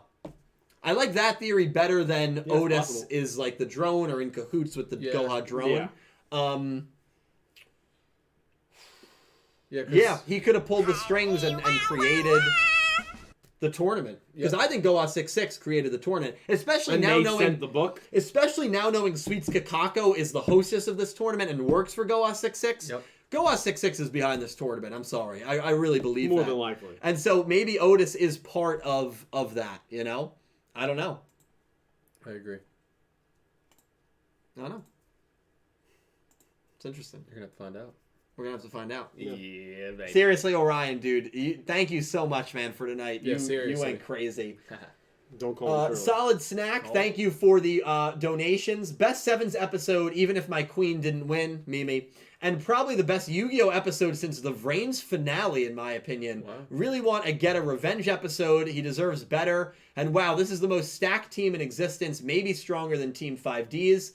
Solid Snack also donated and wrote, can't believe people think what happened to Mimi is bad writing. She knew the risks. Yep. I love to see these type of corruption arcs. I totally agree. Yep. Even if it was bad writing, we still have like 3 other really well-written Yu-Gi-Oh girls in this show. LOL. Also agreed. Yeah, absolutely. But I don't think it was bad writing. So. I don't. I don't. I Yeah. liked it. You know what you're getting into. Power, what do they say? Corrupts absolutely. Yeah. Yep. Yeah. That's And- what's going to happen. And then the final donation from Solid Snack. I'm a bit worried about the next episodes. They don't seem that great unless we get some info about Kakako, Sorako, Chikako. Schadenfreude of Dill having to see Nick Yagi to win his, I don't know what that word is.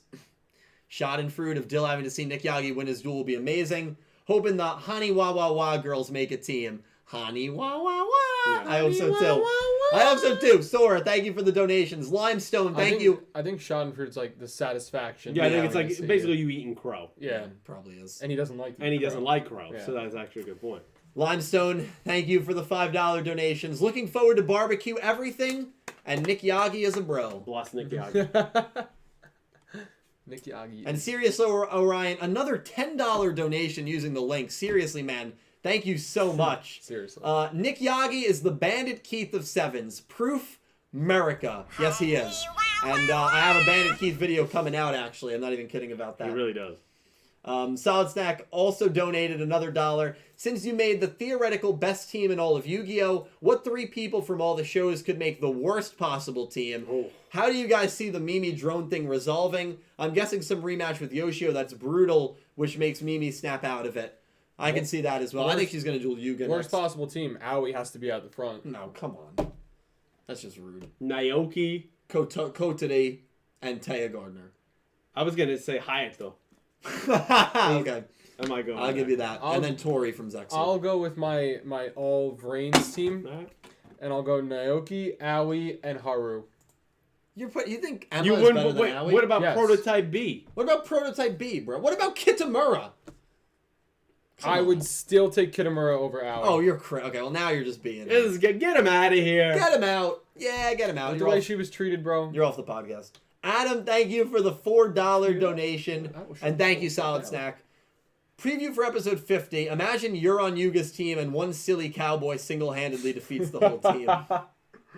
Thank Rounds 'em you up. for the Can you say that dono. again, actually? Seriously, Orion, thank you for another $10 donation. $10 for the pupper. Yay! I will be Hey. sure to buy Liza a nice toy. He ain't gonna. So, no, I absolutely will. And Chapel, thank you for the donation. Clearly the best team is Shuckle, Flapple, and Nick Yagi. Thank you, Chapel, Flapple. Thank you. This is probably the most donations we've ever You received. still in got a more to stream. go through here, so.